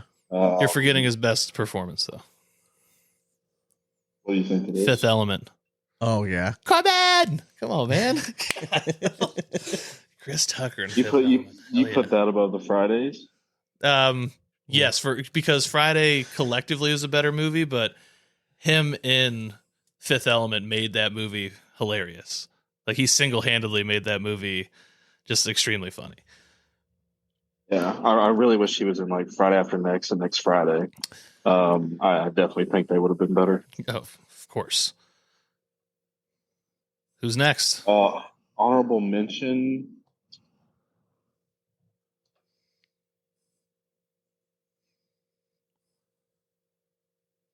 I don't like just throwing out awards to people who don't deserve them. Yeah, what are you, the ACL? Come on now. Honorable mention. I really like Ice Cube. Okay.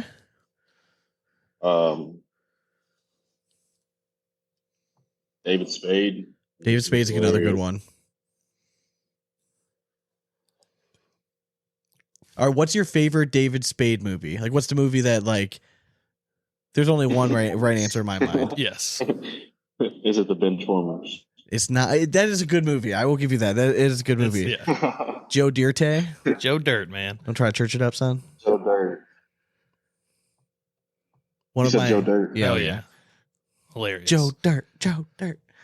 Yeah, for sure. My 4th of July shirt this year has all the fireworks on it. Does it? Yeah. I like 4th of July is a big thing here. We love 4th of July. Yeah, in America. Our Day of Independence. Yeah, brother. All right. We all bleed red, white, and blue. All right. I'll go. Go ahead. Honorable mention. I'm going with Steve Buscemi. Oh, good one. Yeah, that's a really good one. I like that one. You would. So he's in Grown Ups. He's the dude that is in the cast. No, he's in Mr. Deeds. Okay. He's in I knew Mr. he'd know that. Or he's in Mr. Deeds. Yeah, it's- Mr. Deeds. He's Crazy Eyes. Crazy Eyes. Yeah, Okay. That's Steve okay. it's like it's a squirrel over there. We're like eyeball about putting pizza. his like 2 We're putting worst a roles of all spell on time. me. Okay, I got you. I was more Peanut like butter Boardwalk gumball. Empire, like incredible show. Then that'll be number 4. Number 3. I mean, I will always be a Will Ferrell guy. Like, I love his movies, Yeah. so I got to throw Will Ferrell in at number 3. He Okay. makes me giggle. It's funny. It's super funny. Yeah, I mean, I would definitely. I have to have Adam Sandler in there.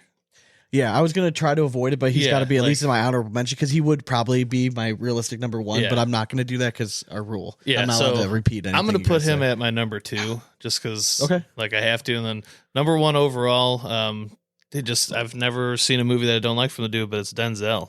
Yeah. Like, Zoa. love Very nice. Denzel. Yeah.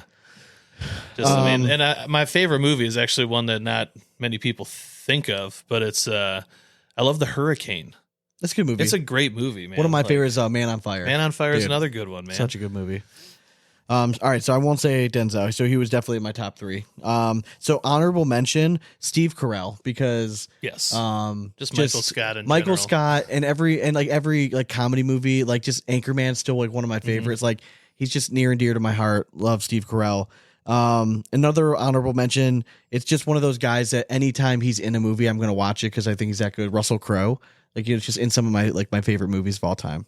Number 3, was probably out of like actors' deaths, probably the one that hit me the hardest. Like I didn't like lose it or anything, but I'm just like, God damn, I'm not going to see another Robin Williams movie. Yeah. You know what I mean? Oh, Like just, I loved his stand up comedy. I loved Robin Williams, like every movie he's ever been in. I feel like he was like he was the most famous movie wise, like in like the formative years of like my for movie sure, watching. So he's always been like near and dear to my heart.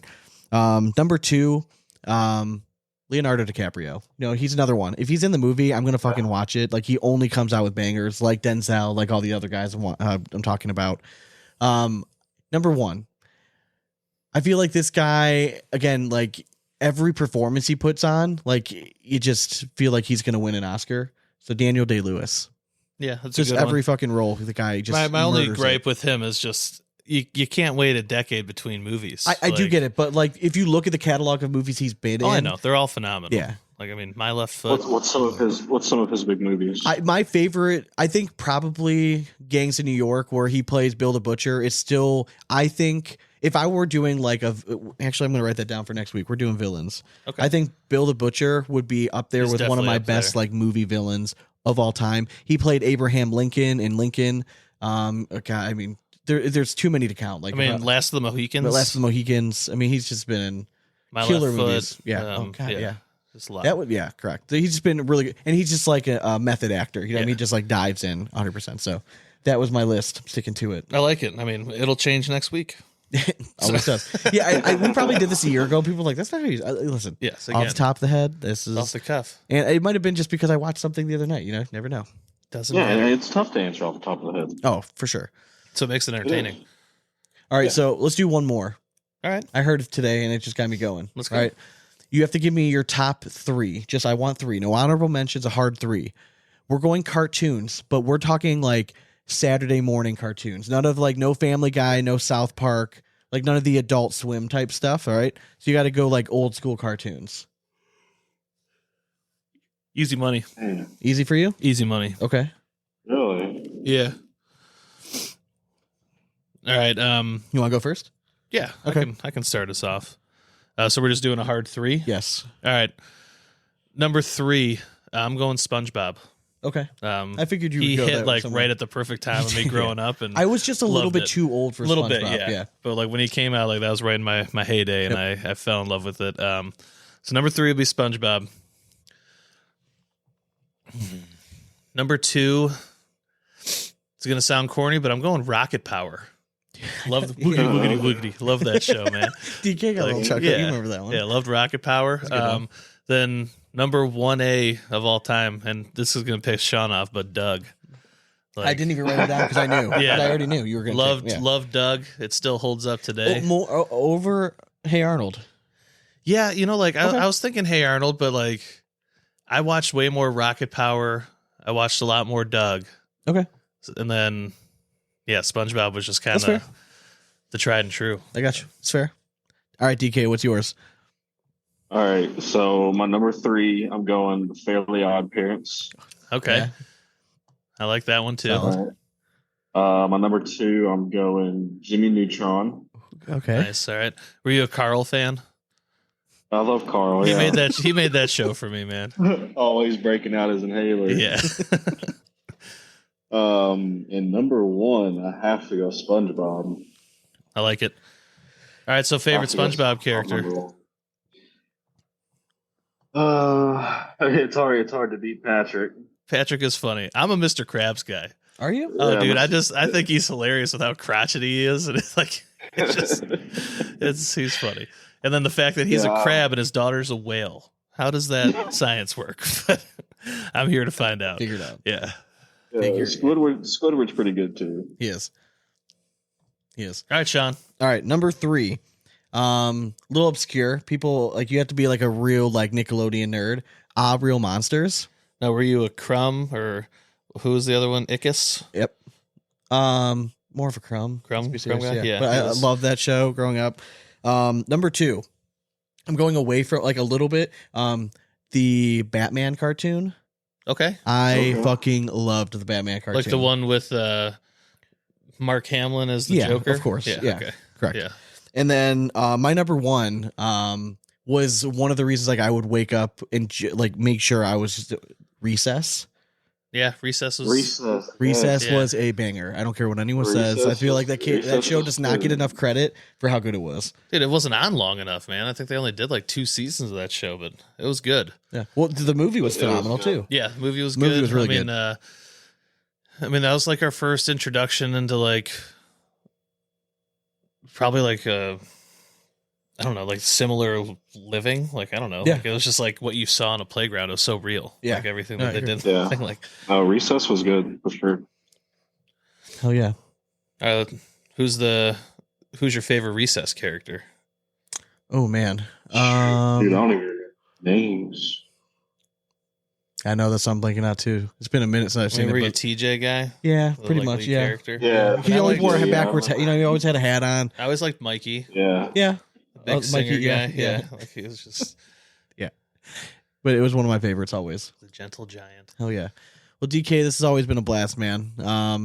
I think that it's always a sad day to see you guys leave, like the pro circuit and everything. But in the same time, like I'm happy because like you guys are growing up, man. You know what I mean? Like it's part of life, moving on, and yeah, like I said, the game will always be here. You know what I mean, you can always come back to it later, but go live your life for now. Enjoy the new, married life. You're in the honeymoon phase. You know what I mean? Go spend time with your wife and build that family, and we'll be here around.